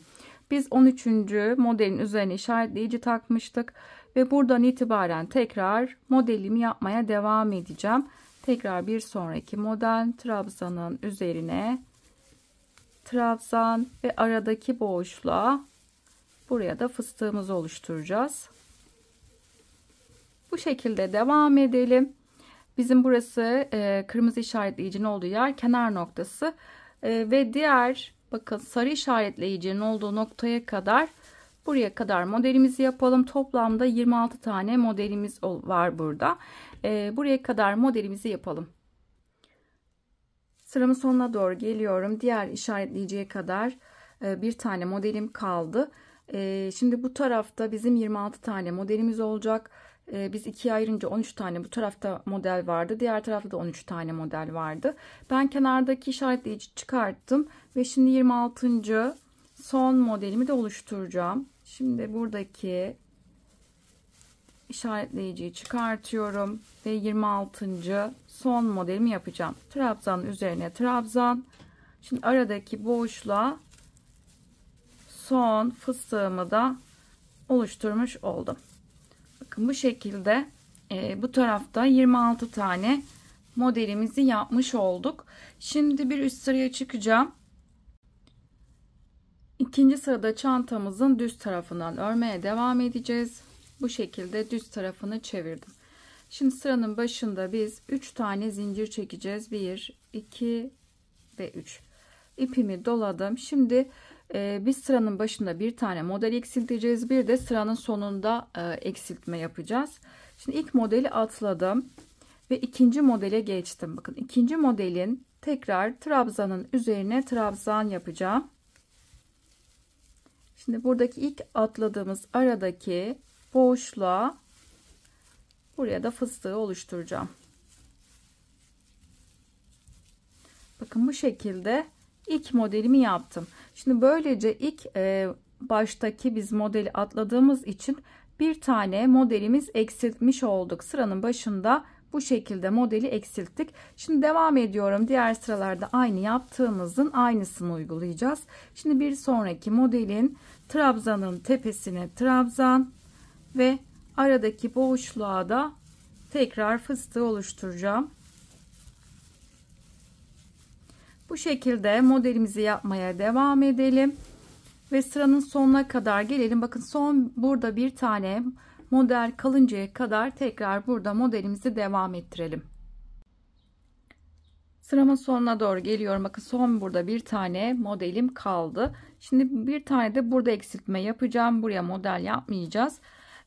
Bu şekilde saydığım zaman bakın sıranın başında biz bir tane modelimizi yapmadık.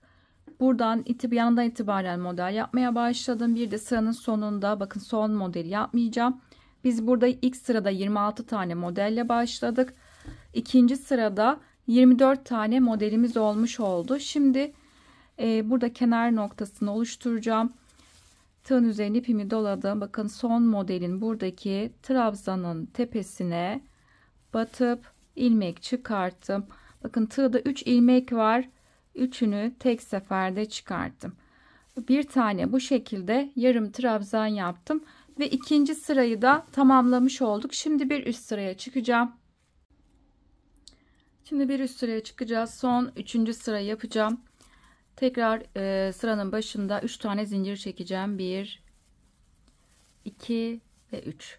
Şimdi en son düz taraftan ördük. Şimdi örgümüzün ters tarafından örmeye devam edeceğim. Şimdi yine bir başta eksiltme yapacağız. Modelin bir tanesini yapmayacağız. İpimi doladım. İlk modeli burada atladım. İkinci modele geldim. Şimdi ikinci modelin ilk trabzanın tepesine buraya bir tane trabzan. Şimdi arada bakın iki modelin arasındaki boşluğa dönüp şimdi buraya da fıstığı oluşturacağım. Bakın ilk sıranın başındaki modelimi bu şekilde yapmış oldum. Sıranın başında buradaki modelin bir tanesini yapmadım. Şimdi devam ediyorum. Bir sonraki modelin trabzanın tepesine trabzan ve arada atladığımız boşluğa da tekrar buraya fıstığı oluşturacağım. Bu şekilde bu sıramızda devam edeceğiz. Diğer sıralarda yaptığımız gibi modelimizi devam ettireceğiz. Bir tanesini eksiltmesini burada yaptık. Ve diğer taraftaki bakın en son bizim burada 26. modelimiz vardı. Son bir tane modeli yapmayalım. Ondan bir önceki modele kadar buradaki yeri devam ettirelim. Bu noktaya kadar gelelim. Sıramın sonuna doğru geliyorum. Son bir tane burada model kaldı. Bu noktaya kadar tekrar modelimi yaptım. İlk başta biz bir tane modeli yapmadık. Daha sonra tekrar yanından itibaren modeli yapmaya başladım. Burada saydığım zaman 2, 4, 6, 8, 10, 12, 14, 16, 18, 20, 22.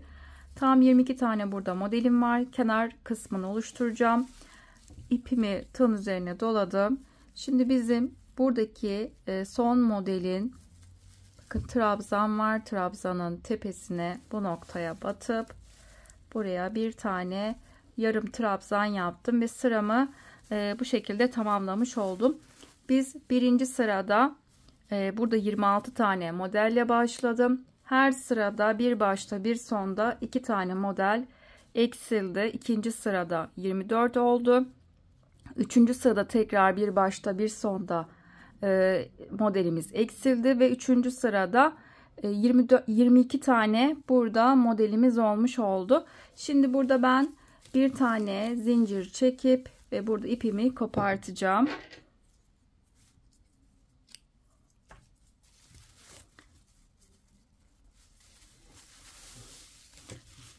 Bu şekilde sağ taraftaki yeri yaptık. Şimdi sol tarafı yapacağız. Sol tarafında tekrar burada başlangıcını paylaşacağım.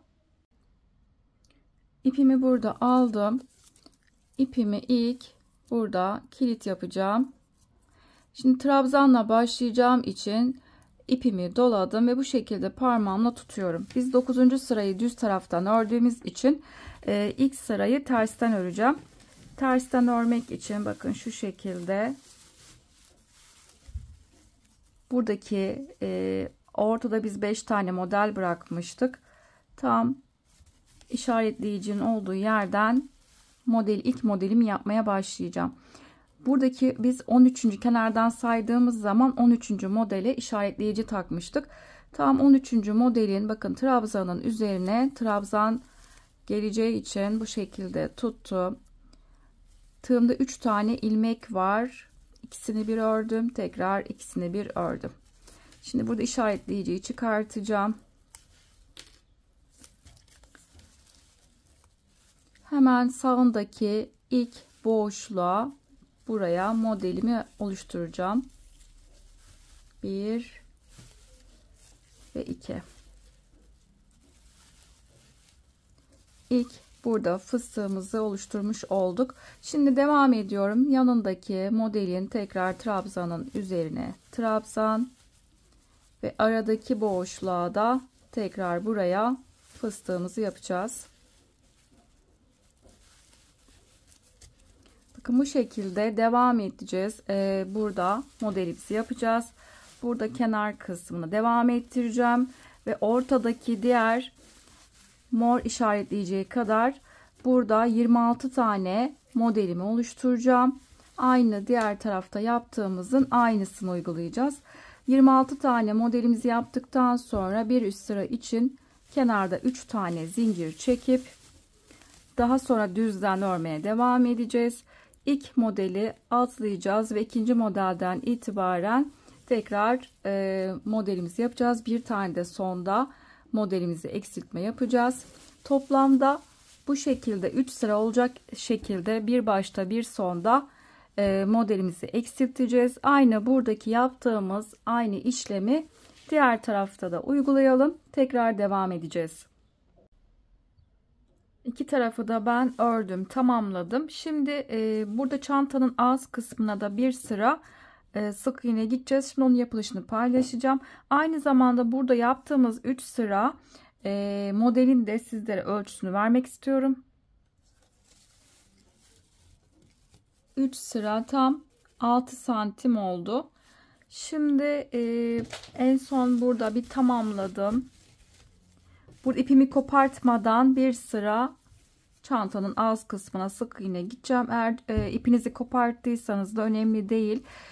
İpinizi ilk kilit yaptıktan sonra hemen kenardaki ilk boşluktan itibaren sık iğne yapmaya devam edebilirsiniz. Yani düz taraftan örgümüze başlayacağız. Şimdi ben burada ipimi kopartmadığım için devam edeceğim. En son burada yarım trabzanla sıramı tamamladım. Bir tane burada zincir çektim.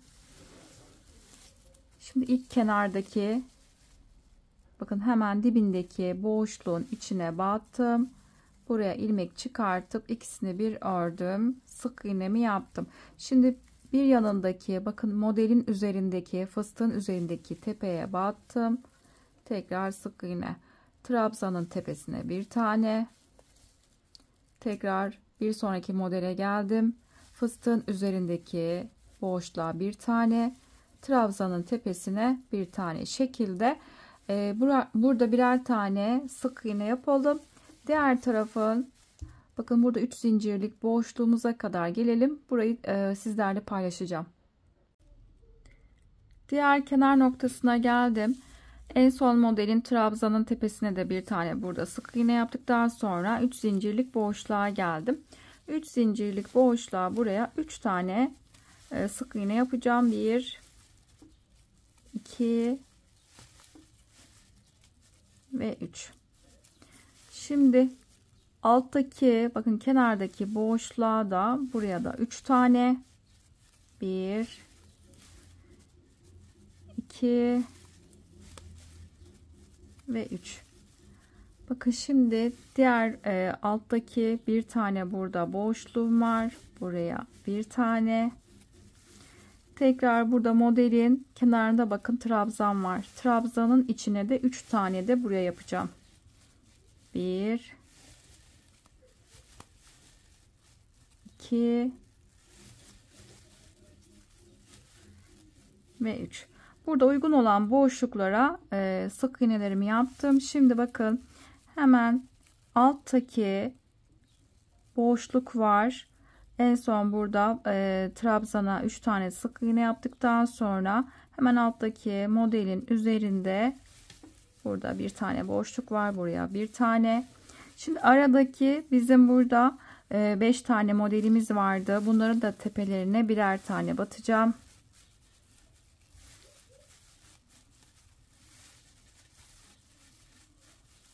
Bu şekilde gelelim, tam köşe noktasına kadar gelelim. Diğer köşeye geldim.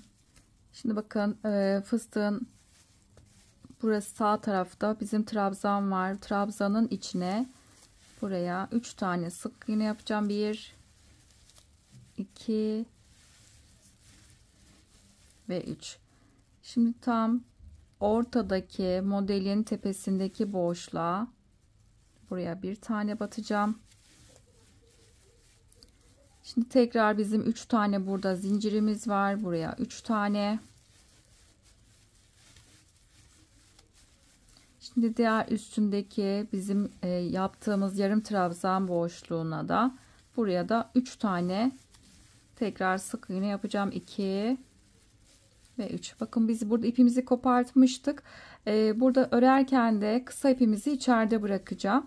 Burada köşede 3 tane sık iğne yaptım. Şimdi modele geldim. Modelin tepesindeki boşluğa buraya bir tane, tekrar trabzanın tepesine bir tane.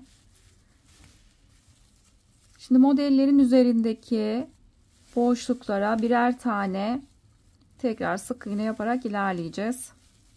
Bu şekilde birer tane tekrar buradaki yaptığımız gibi tekrar sık iğne yapalım. Çantanın ön yüzünde yaptığımız buradaki aynı işlemi diğer tarafa geldiğimiz zaman bakın buraya kadar yine birer tane tekrar sık iğne yapacağız. Son modelin üzerine trabzanın tepesine de sık iğne yaptıktan sonra burada bizim kenarda 3 tane zincirlik boşluğumuz var. Buraya boşluğa 3 tane sık iğne, bir altındaki boşluğa 3 tane, tekrar bakın modelin kenarında yine 3 tane burada sık iğne, tekrar yine bu ortada bizim 5 tane model var. Bunların da tepelerine birer tane. Aynı şekilde yine burada 3'er tane boşluklara tekrar sık iğne yapalım ve en son sıramızın sonuna kadar gelelim. Sıramın sonuna doğru geliyorum. Şimdi son burada kenarda boşluğum kaldı. Biz bir tane ile başladık. Burada sık iğne yapmaya, son boşluğa buraya 2 tane daha tekrar sık iğne yapacağım. 1 ve 2. Toplamda burada 3 tane olmuş oldu.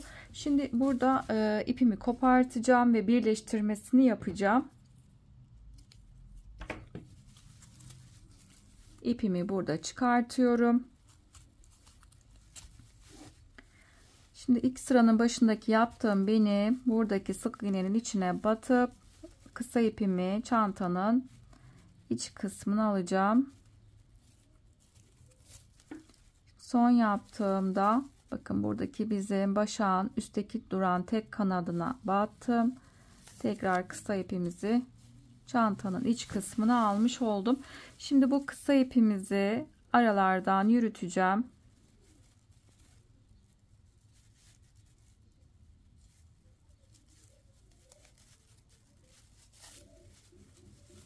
Kısa ipimizi aralardan yürütüp gizleyelim. Bu şekilde çantanın bu kısmını tamamlamış olduk. Şimdi sırada çantanın astar yapımını paylaşacağım. Astar yapmak isteyenler için burada astar yapımını paylaşacağım. Eğer astar yapmak istemiyorsanız astardan sonra ben burada en son astar yaptıktan sonra bursu yerleştireceğim. Ondan sonra bursu takıp o şekilde astarsız da kullanabilirsiniz. Burada astar yapmak isteyenler için detaylı bir şekilde astar yapımını paylaşacağım. Diğer çantamda ben yaptım. Bakın şöyle göstermek istiyorum. Bu da çok güzel bir çanta oldu. Rengi harika oldu gerçekten. Bakın şöyle. İçine astarını bitirdim. Dediğim gibi isterseniz burada astar da yapmayabilirsiniz. Şimdi burada ben ölçüleri aldım. Kumaşımı hazırladım. Şimdi bunu nasıl ölçü aldığımı paylaşacağım.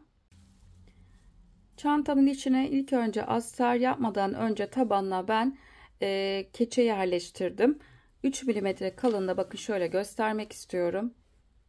3 milimetre kalınlığında keçeyi tabanın büyüklüğünde kestikten sonra içerisine taban kısmını ben burada silikonla yapıştırdım veya dikebilirsiniz. Kenarlarından ve orta kısımdan dikip sabitleyebilirsiniz.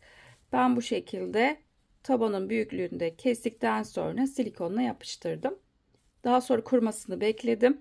Şimdi astar, ondan sonra şimdi astarını yapacağım. Burada astarı yapmak için ben kumaş olarak şöyle göstermek istiyorum. Dak keten kumaş kullanıyorum. Bu kumaşlar biraz daha kalın, tok yapısı var. İsterseniz ince pamuklu kumaşlarda tercih edebilirsiniz. İlk önce çantanın tabanı büyüklüğünde bir kumaş hazırladım. Burada tabanı ayarlarken sadece taban ölçümüzden dikiş payı bırakacağız.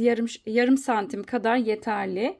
Yarım santim kadar tabanın biraz büyük olması yeterli. Bunun da ölçüsünü vermek istiyorum. Bakın tabanın uzunluk 33 santim ve derinlik 14 santimde derinlik var. Bu şekilde ölçüyü aldım. Ve bir de çantamızın en geniş, bakın şu ağız kısmından çantanın dış çevresini ölçüsünü alacağım. Bakın bu şekilde ölçtüğüm zaman 81 santim. Ben burada 2-3 santim kadar fazladan pay bırakacağım. Bir de çantanın boyunu da ölçmek istiyorum. Sizler de bu şekilde çantanızın büyüklüğünü ölçüp ona göre kumaşınızı hazırlamanız gerekiyor. Bu şekilde ölçtüğüm zaman çantanın boyu 24 santim. Ben dikdörtgen parçayı da hazırladım. Çantamızın dış çevresi ölçtüğüm zaman 81 santimdi. Ben uzun bir dikdörtgen parça hazırladım. 83 santim uzunluğunda ve çantanın boyu da 26 santim, 24 santim gelmişti. Ben 2 santim kadar daha fazladan pay bıraktım. Boyu 26 santim ve uzunluk da 83 santim olacak şekilde dikdörtgen parçamı hazırladım. Bir de küçük bir cep yapmak istiyorum.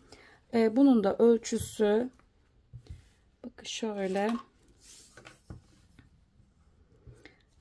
29 santim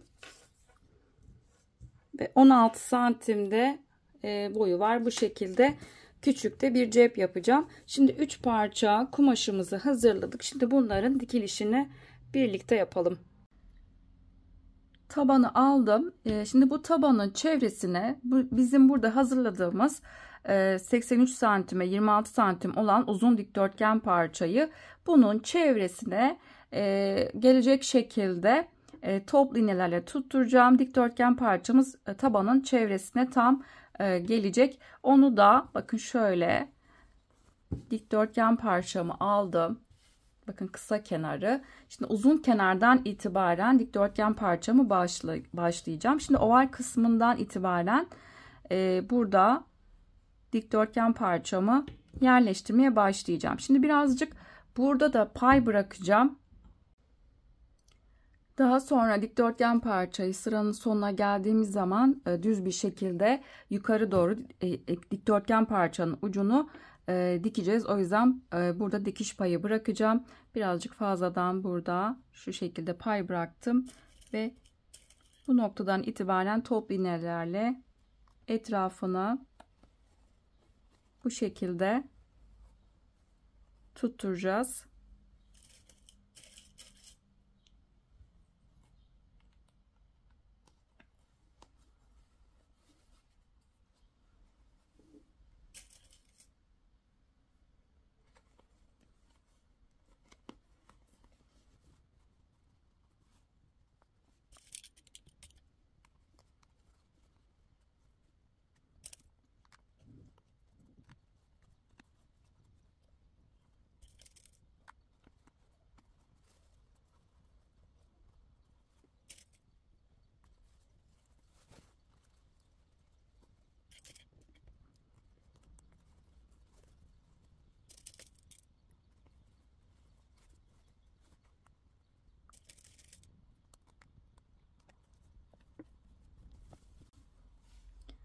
Bu şekilde toplu iğnelerle tutturdum.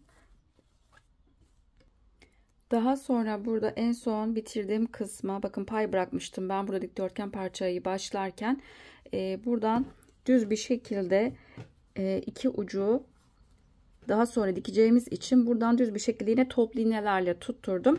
Şimdi bu şekliyle daha dikiş yapmadan çantanın içine ölçü alacağım.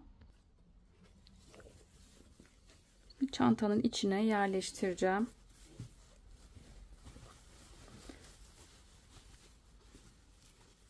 Kenarda bakın dikiş olacak kısım tam kenar noktasına denk gelecek.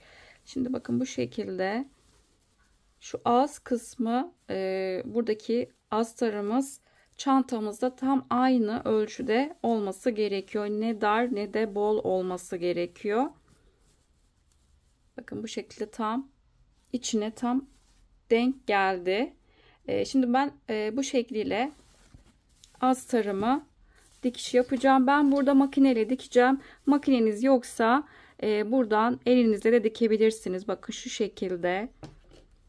Şuradan yarım santim, bir santim kadar toplu iğnenin olduğu yerden itibaren elinizle de dikebilirsiniz. İlk önce ben burada toplu iğnelerle tutturdum yeri oval bir şekilde makineyle dikeceğim ve daha sonra da buradaki en son şu kenar kısmını bakın şuradaki benim toplu iğneyle tutturduğum noktadan düz bir şekilde dikeceğim ve buradaki fazla olan kumaşı da keseceğim. Bu şekilde ben dikip geliyorum. Astarı ben diktim. Bakın bu şekilde. Eğer desenli kumaş tercih ederseniz bunu ters taraftan dikmeniz gerekiyor. Temiz tarafı da iç tarafta kalacak. Onu da belirtmek istiyorum. Şimdi benimki düz renk olduğu için ters düz fark etmiyor. Şimdi bu şekilde ben dikişi astarımı burayı diktim. Şimdi cebini dikeceğiz. Burada küçük cep için hazırladığım kumaşı bakın ikiye katlıyorum. İkiye katladıktan sonra buradan bakın katladığım yerden birazcık buradan pay bırakıyorum.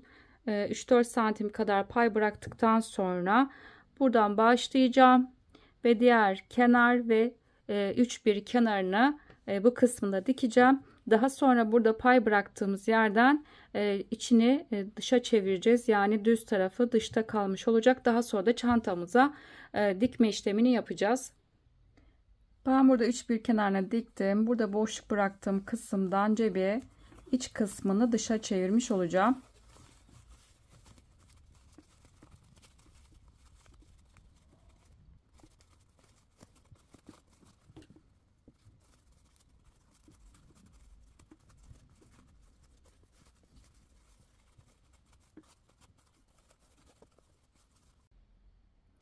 Cebi çevirdikten sonra ben bir tarafın tam kenarından dikiş attım. Burası cebin ağız tarafı olacak.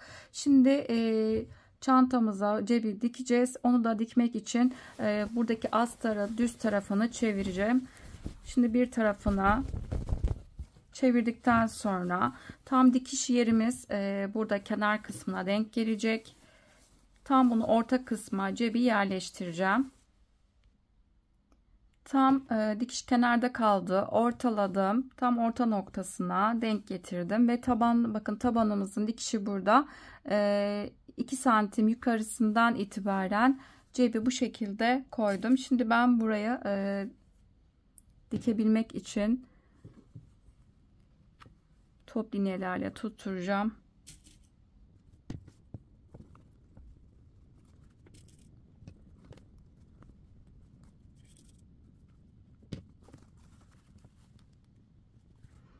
Şimdi bu şekilde toplu iğnelerle tutturdum. Burası bizim ağız kısmı olacağı için buraya dikiş atmayacağız. Şimdi burada 3-1 kenarına bu noktayı da dikip geliyorum.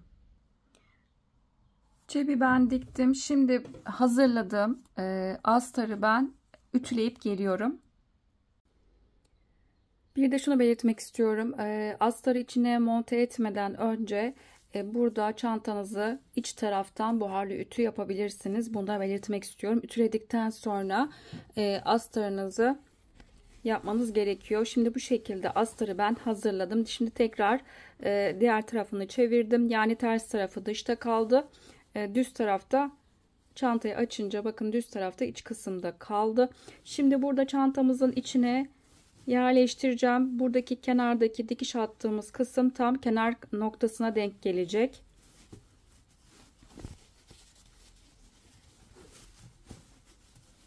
Tam buralardan itibaren çantamın ölçüsünde kenarlardan tekrar bu noktayı aparatla tutturacağım. Buradaki tam kenardaki dikişi bizim çantayı ortaladığımız zaman bu tarafta 31 tane model vardı. Diğer tarafta da 31 tane model vardı. Tam buradaki kenar noktasındaki bakın işaretleyicinin olduğu yerden itibaren tam onun hizasına denk getiriyorum. Ve buradan itibaren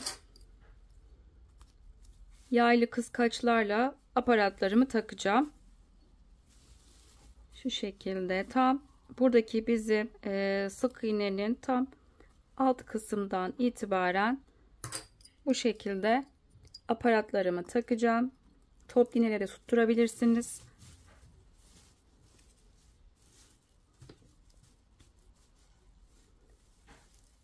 Diğer kenar noktasına da aynı şekilde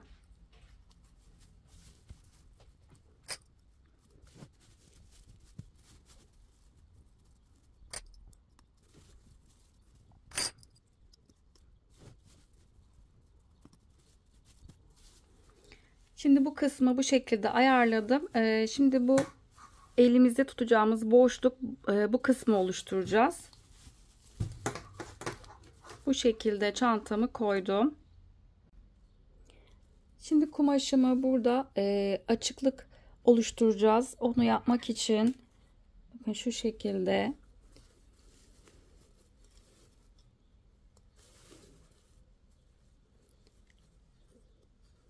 tam buradaki çantamın göre keseceğim. Yalnız birazcık 2-3 santim kadar pay bırakacağım.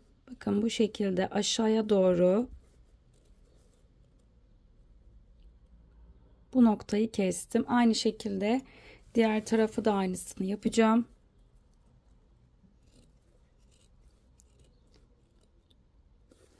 Şimdi burayı kestikten sonra şimdi şu şekilde düz bir şekilde bu kumaşı buradan çıkartacağım.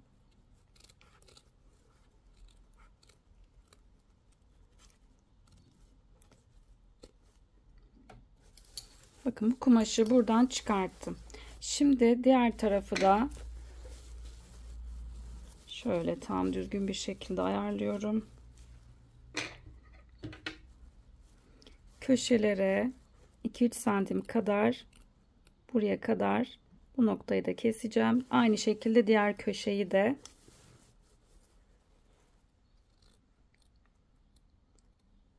buraya kadar kestim. Aynı şekilde burayı yaptıktan sonra aynı ben diğer tarafı hazırlamıştım. İki tarafı da bu şekilde ayarlamasını yaptık. Şimdi buradan bakın şu şekilde iç kısma doğru bu noktayı katlayacağım.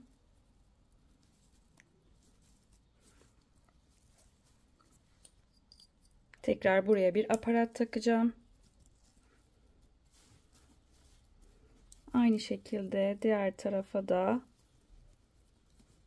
buradaki kestiğimiz yere çantamızın şekline göre burayı içe katladıktan sonra tekrar buraya aparatımı takacağım. Bir de orta kısmı. Bakın kenarlardan biz burada 2 santim kadar kesmiştik. Şimdi burayı da içe katlayacağım.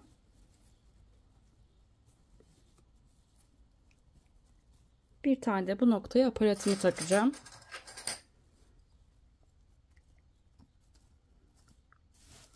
Bakın tam çantamızın buradaki şekline göre bu kısmı yaptık. Aynısını diğer tarafa da uygulayacağım. Ben burayı da içe katladıktan sonra tekrar dikme işlemini paylaşacağım. Şimdi ben bu şekilde hazırladım. Tekrar ben bir kenardan itibaren başlangıcımı yapacağım. Şuradan bakın, iç kısımdan makineyle dikeceğim. İsterseniz burada elinizle de dikebilirsiniz. Burada içe katladığımız yerden buradan itibaren başlayacağım. Diğer kenara geldikten sonra bakın tekrar aynı devam edeceğiz. Buradan tekrar dikişimi yapıp geleceğim. Burada elinizle de dikebilirsiniz. Ben burada makineyle dikip geliyorum. Çantanın ben astarını bu şekilde tamamladım. Şimdi sırada çantanın bursunu çantamıza monte edeceğiz. 25 santimlik bursu aldım. Bu şekilde çantanın içine koyduğum zaman ne çok bol ne de çok dar olmalı. Bu şekilde tam çantamıza göre olması gerekiyor. Şimdi bursun etrafına burada sık iğne gideceğiz. Daha sonra birleştirmesini yapacağım. İpimi ben burada kilit yaptım. Şimdi kenardan itibaren başlangıcımı yapacağım. Bakın şimdi bu yumaktan gelen ipi aşağı doğru getirdim. Bakın buradan bir ilmek aldım. Daha kolay olması için bu şekilde yapacağım. Bakın yukarı doğru getirdim ve tığımda 2 ilmek var. İkisini bir ördüm. Şimdi örerken de bu kısa ipimi de içeride bırakacağım. Tekrar bakın buradan aşağı doğru bir ilmek getirdim ve tığın üzerine aldım. Tığımda 2 ilmek var. İkisini bir ördüm. Video çekerken kameranın önünde, yani bursumuz biraz büyük olduğu için biraz zorlanıyorum. Bu şekilde tekrar ikisini bir ördüm.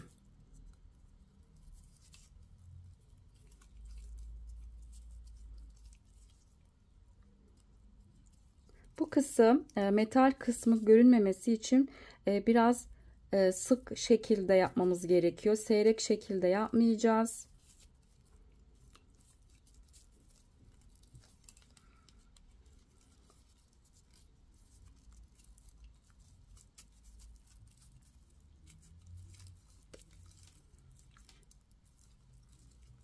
Bakın elimle ittiriyorum burayı.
Bu şekilde devam edelim. Bu arada ben söylemeyi unuttum. 3,5 mm tığla burada bursumu sık iğnelerini yapıyorum. Elinizde 3,5 mm yoksa 3 mm tığla da yapabilirsiniz.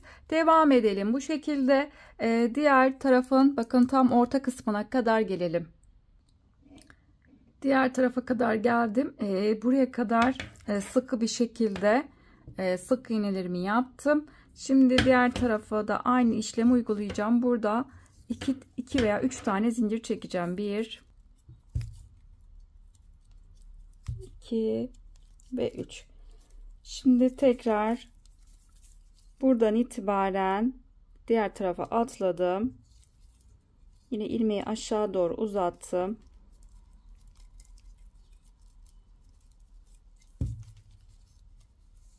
Tekrar buraya sık iğnemi yapmaya başladım. Tekrar aynı şekilde ilmeği aşağı doğru uzattım.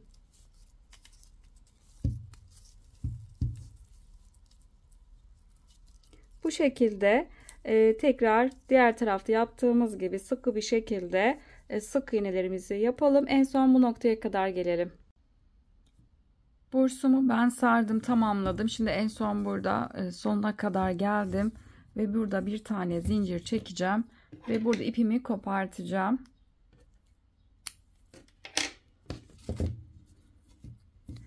Bu şekilde ipimi koparttım. Şimdi bu sardığımız bursu çantamıza monte edeceğiz. Bursu yerleştirmek için çantamızın bizim kenar noktalarında işaretleyicimiz vardı. Tam ortaladığımız yerden burası önemli, çantanızın yamuk olmaması için tam çantanın kenar noktalarına buradaki bizim bursun metal kısmı tam denk gelmesi gerekiyor. Biz çanta ikiye bölmüştük. 31 bir tarafta model vardı, 31 diğer tarafta model vardı. Tam bu kısma denk getireceğim.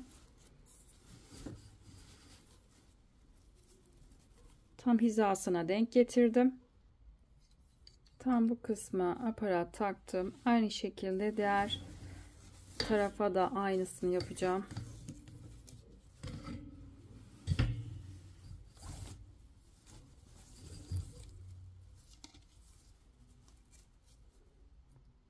Tam ortasındaki yere, işaretleyicinin olduğu yere denk getirdim.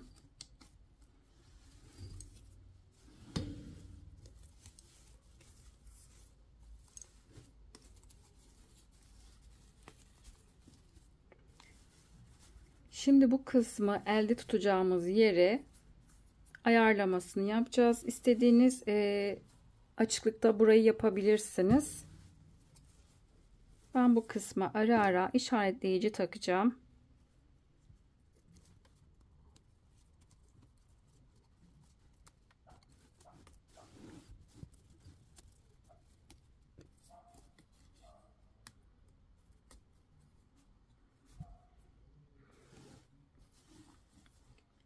Aynı bu tarafta yaptığım gibi diğer tarafı da aynı şekilde ara ara bu kısımlara işaretleyici takacağım. Ondan sonra birleştirmesini paylaşacağım. Birleştirmeye başlamak için ben burada 3 milimetrelik tığ kullanacağım. 3,5'da da olabilir. Burada burstaki çok fazla sık iğnelerimiz olduğu için burada biraz daha küçük tığ olması gerekiyor. Rahat birleştirme yapabilmek için. Şimdi ben burada ilk önce orta boşluktan itibaren başlayacağım. Yukarı doğru çıktıktan sonra çanta ile bursu birbirine birleştireceğim. Ben burada ilmek kaydırma yöntemiyle birleştireceğim. İsterseniz dikerek de birleştirebilirsiniz. Dikerek birleştirme yapmak için buradaki tepeden başlayıp bursla çantayı birbirine birleştirip önce bu kenardaki burayı birleştirme yapabilirsiniz. Daha sonra da diğer tarafı dikerek birleştirme yapabilirsiniz. Şimdi ben burada ilmek kaydırma yapmak için tam ortadan başlayacağım. İpimi bir miktar iç kısma çantanın aldım. Şimdi tam orta noktadan buradan başlayacağım. Buradan bir ilmek aldım. Kısa ipimi arkadan parmağımla tutuyorum. Hemen yanındaki boşluğa geçtim. Buradan bir ilmek aldım ve tığdaki bekleyen ilmekten kaydırdım. Şimdi bir yanındaki boşluğa battım. Buradan bir ilmek aldım ve tığdaki bekleyen ilmekten kaydırdım. Bu şekilde hemen bir yanındaki boşluk ilmeğe battım. Buradan bir ilmek alıp tığdaki bekleyen ilmekten kaydırdım. Tepe boşluğa kadar bu şekilde her boşluğa batıp ilmek kaydırma yapacağız. Tam benim tepedeki boşluk işaretleyeceği kadar ilmek kaydırmalarımızı yapalım. Tepeye kadar ilmek kaydırma yaptım. Şimdi en son işaretleyicinin olduğu yere de ilmek kaydırma yaptım. Şimdi bu ipimi, bakın çantanın boşluktan iç kısmına ipimi bu noktaya bıraktım. Şimdi buradan ipimiz bakın tam bu şekilde çantanın içinde olması gerekiyor. Şimdi işaretleyicinin olduğu yerden itibaren şimdi çantayla bursu birleştirmesini yapacağım. Bakın şu şekilde ipimi tuttum.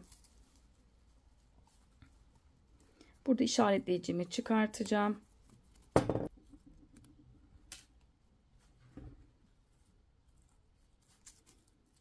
Bakın ipimiz bursun arkasında duracak. Şimdi hemen yanındaki boşluğa battım. Ve şimdi burada işaretleyici taktığım burstaki boşluğa, bakın bu şekilde boşluğa, yani sık iğnelerin arasındaki boşluğa battım. Şimdi tığın üzerine bir ilmek, bakın şu şekilde tığın üzerine bir ilmek aldım. Şimdi bursla ve çantanın içindeki 2 ilmekten çıkarttım ve tığdaki bekleyen ilmekten kaydırdım. Şimdi bir yanındaki çantadaki bir yanındaki sık iğnenin içine battım. Şimdi burstaki burada arada 2-3 tane sık iğne bırakabilirsiniz. Çünkü biz çok yoğun şekilde burada sık iğnemizi yaptığımız için her birine batmayacağız. Çünkü çok fazla çantayla burstaki sık iğnelerimiz bu noktada çok fazla olduğu için şimdi çantanın boşluğa battığım yerin tam burstaki karşıdaki boşluğa batmış olacağım. Arada yani 2-3 tane burada sık iğnemiz kalabilir. Şimdi bu şekilde battım. Tekrar buradan tığın üzerine bir ilmek aldım. Şimdi ikisinin içinden çıkartıp tığdaki bekleyen ilmekten kaydırdım. Tekrar bir yanındaki çantadaki sık iğnenin içine battım. Bakın çantadakini hiç atlamayacağız. Buradaki sık iğneye battım ve bursun tam karşısındaki boşluğa bu şekilde battım. Şimdi tığın üzerine buradan bir ilmek aldım. Şimdi ikisinin arasından ilmeği çıkartıp tığdaki bekleyen ilmekten kaydırdım. Bir yanındaki boşluk tam burstaki karşısındaki denk gelen boşluğa battım. Tığın üzerine bir ilmek aldım. Şimdi ikisinin arasından çıkartıp tığdaki bekleyen ilmekten kaydırdım. Çantadaki sık iğnelerin hiçbirini atlamayacağım. Bursun tam karşısındaki çantanın, yani buradaki boşluğun tam karşısındaki gelen boşluğa bu şekilde battım. Tığın üzerine bir ilmek aldım. Önce bursun içindeki ilmekten çıkartıyorum. Daha sonra çantanın içindeki ilmek ve tığdaki bekleyen ilmekten bu şekilde kaydırdım.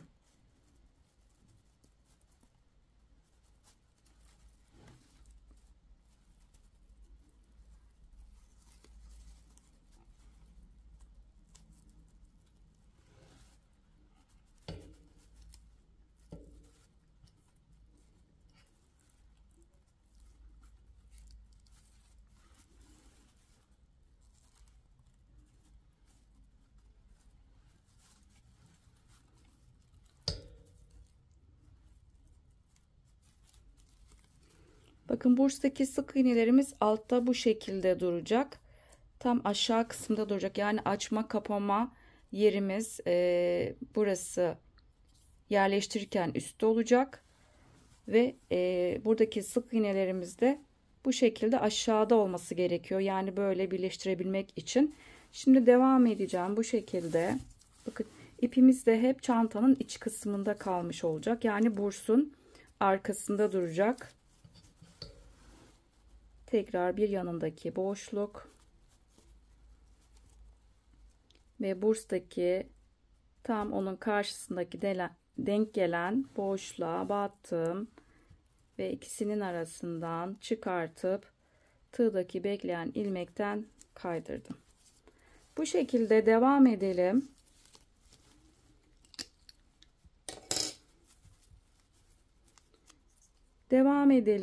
Buradaki bizim tam orta kısma kadar da gelelim. Burada birkaç tane burada boşluk bırakacağız. Daha sonra karşıya doğru, bu tarafa doğru birleştirmeye devam edeceğiz.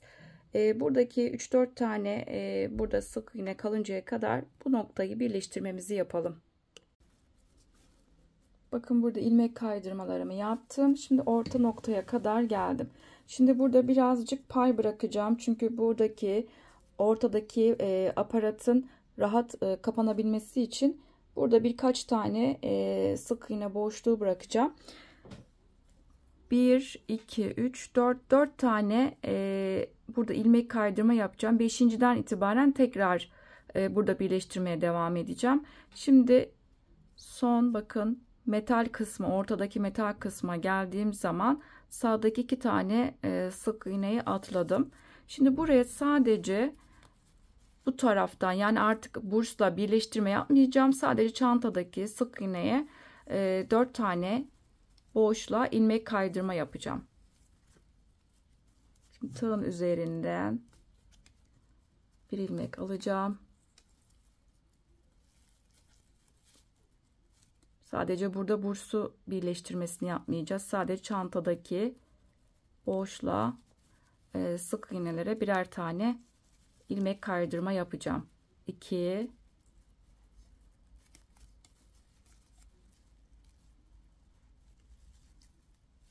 3 şimdi bir tane de dördüncü,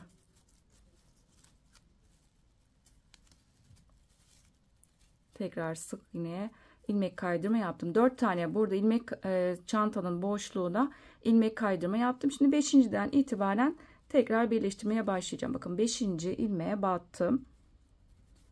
Şimdi buradaki sık iğnenin tam karşısındaki denk gelen boşluğa batıyorum.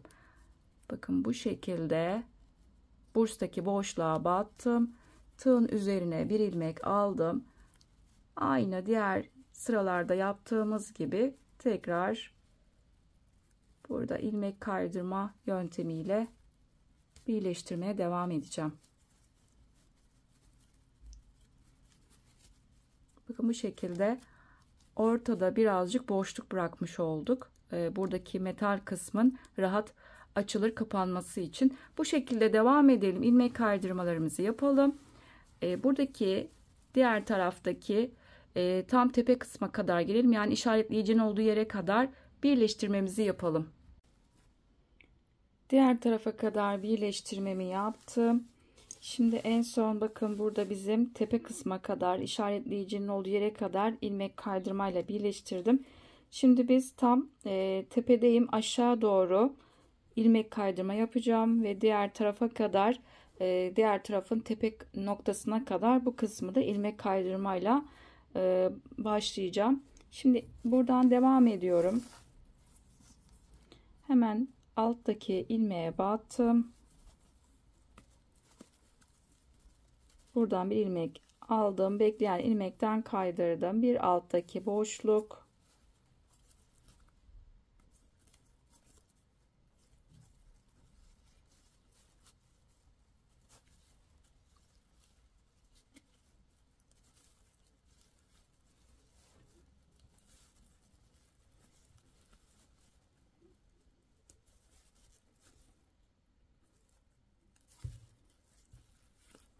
Bu şekilde devam edelim.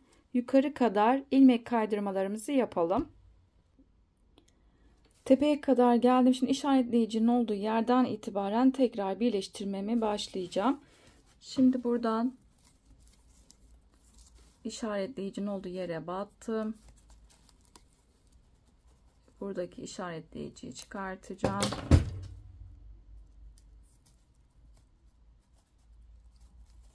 Tam bu noktadan battım. 2 ilmeğin arasından çıkartıp tığdaki bekleyen ilmekten kaydırdım. Buradaki aradaki boşluğun da size ölçüsünü vermek istiyorum. Bakın tam birleştirme yapmaya başladığım nokta ve burası tam 12 santim aradaki açıklık. Tekrar buradan devam ediyorum. Bir yanındaki boşluk ve burstaki tam karşısına denk gelen boşluğa battım. Tekrar buradan bir ilmek kaydırma yaptım. Bir yanındaki boşluk ve burstaki tam onun karşısına denk gelen boşluğa battım. 2 ilmeğin arasından çıkartıp tığdaki bekleyen ilmekten kaydırdım.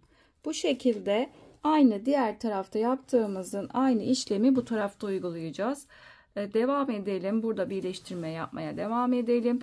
Bizim tam buradaki kenar noktasına tam buradaki bizim orta kısım denk geleceği için buraya kadar birleştirme yaptıktan sonra aynı diğer taraftaki gibi aynı şekilde yapacağız. Burada 4 tane ortada sık iğne boşluğu bırakacağız. Sadece çantada ilmek kaydırma yaptıktan sonra bu tarafa karşıya doğru geçtikten sonra tekrar aynı diğer taraflarda yaptığımız gibi birleştirmeye devam edeceğiz.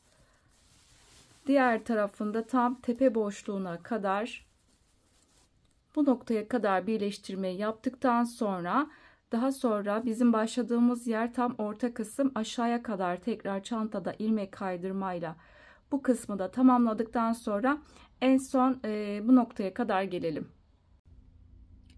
Sıramın sonuna geldim. Başladığım noktaya geldim. Şimdi ben burada ipimi kopartıp birleştirmesini yapacağım.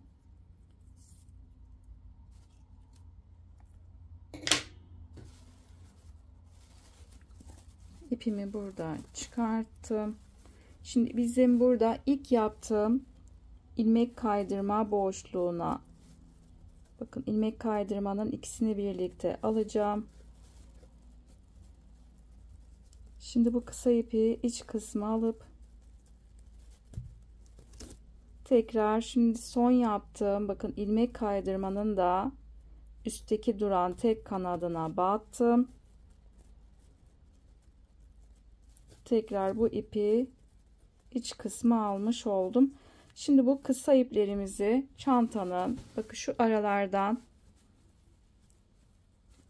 belli olmayacak şekilde aralardan gizleyeceğim. Önce bir ipin bir tanesini bu tarafa doğru gizleyeceğim. Diğer ipi de diğer tarafa doğru gizleme işi yapacağım. Aralardan yürüteceğim.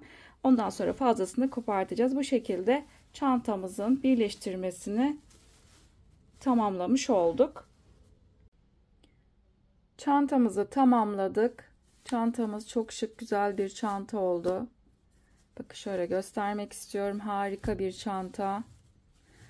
Çantanın son bitmiş halinin ölçülerini paylaşacağım ve ne kadar ip kullandığımın bilgisini de vereceğim. Çantamızın bu şekilde tam düzgün bir şekilde koydum ve eni 37 santim ve yükseklik tabandan sonra ilk modelden itibaren ölçüsünü paylaşacağım ve burası da yükseklik 22 santim. Ben burada toplamda bakın şöyle göstermek istiyorum. İkinci ipten bu kadar arttı. Bu çanta için 2 tane ip almanız yeterli. Bu şekilde çantamız. Yapacaklara şimdiden kolaylıklar diliyorum. Bir videonun daha sonuna geldik. Kanalıma abone olmak ücretsizdir. Ücretsiz olarak kanalıma abone olabilirsiniz. Instagram adresinden beni takip etmek isterseniz videoların açıklama kısmına linkini ekliyorum. Oradan tıklayarak ulaşabilirsiniz. Yaptığınız çantaları Instagram adresinden beni etiketleyerek gönderirseniz çok sevinirim. Videolarımı beğenmeyi ve yorumlarınızı bırakmayı unutmayın lütfen. Bir başka videoda görüşünceye dek hoşça kalın.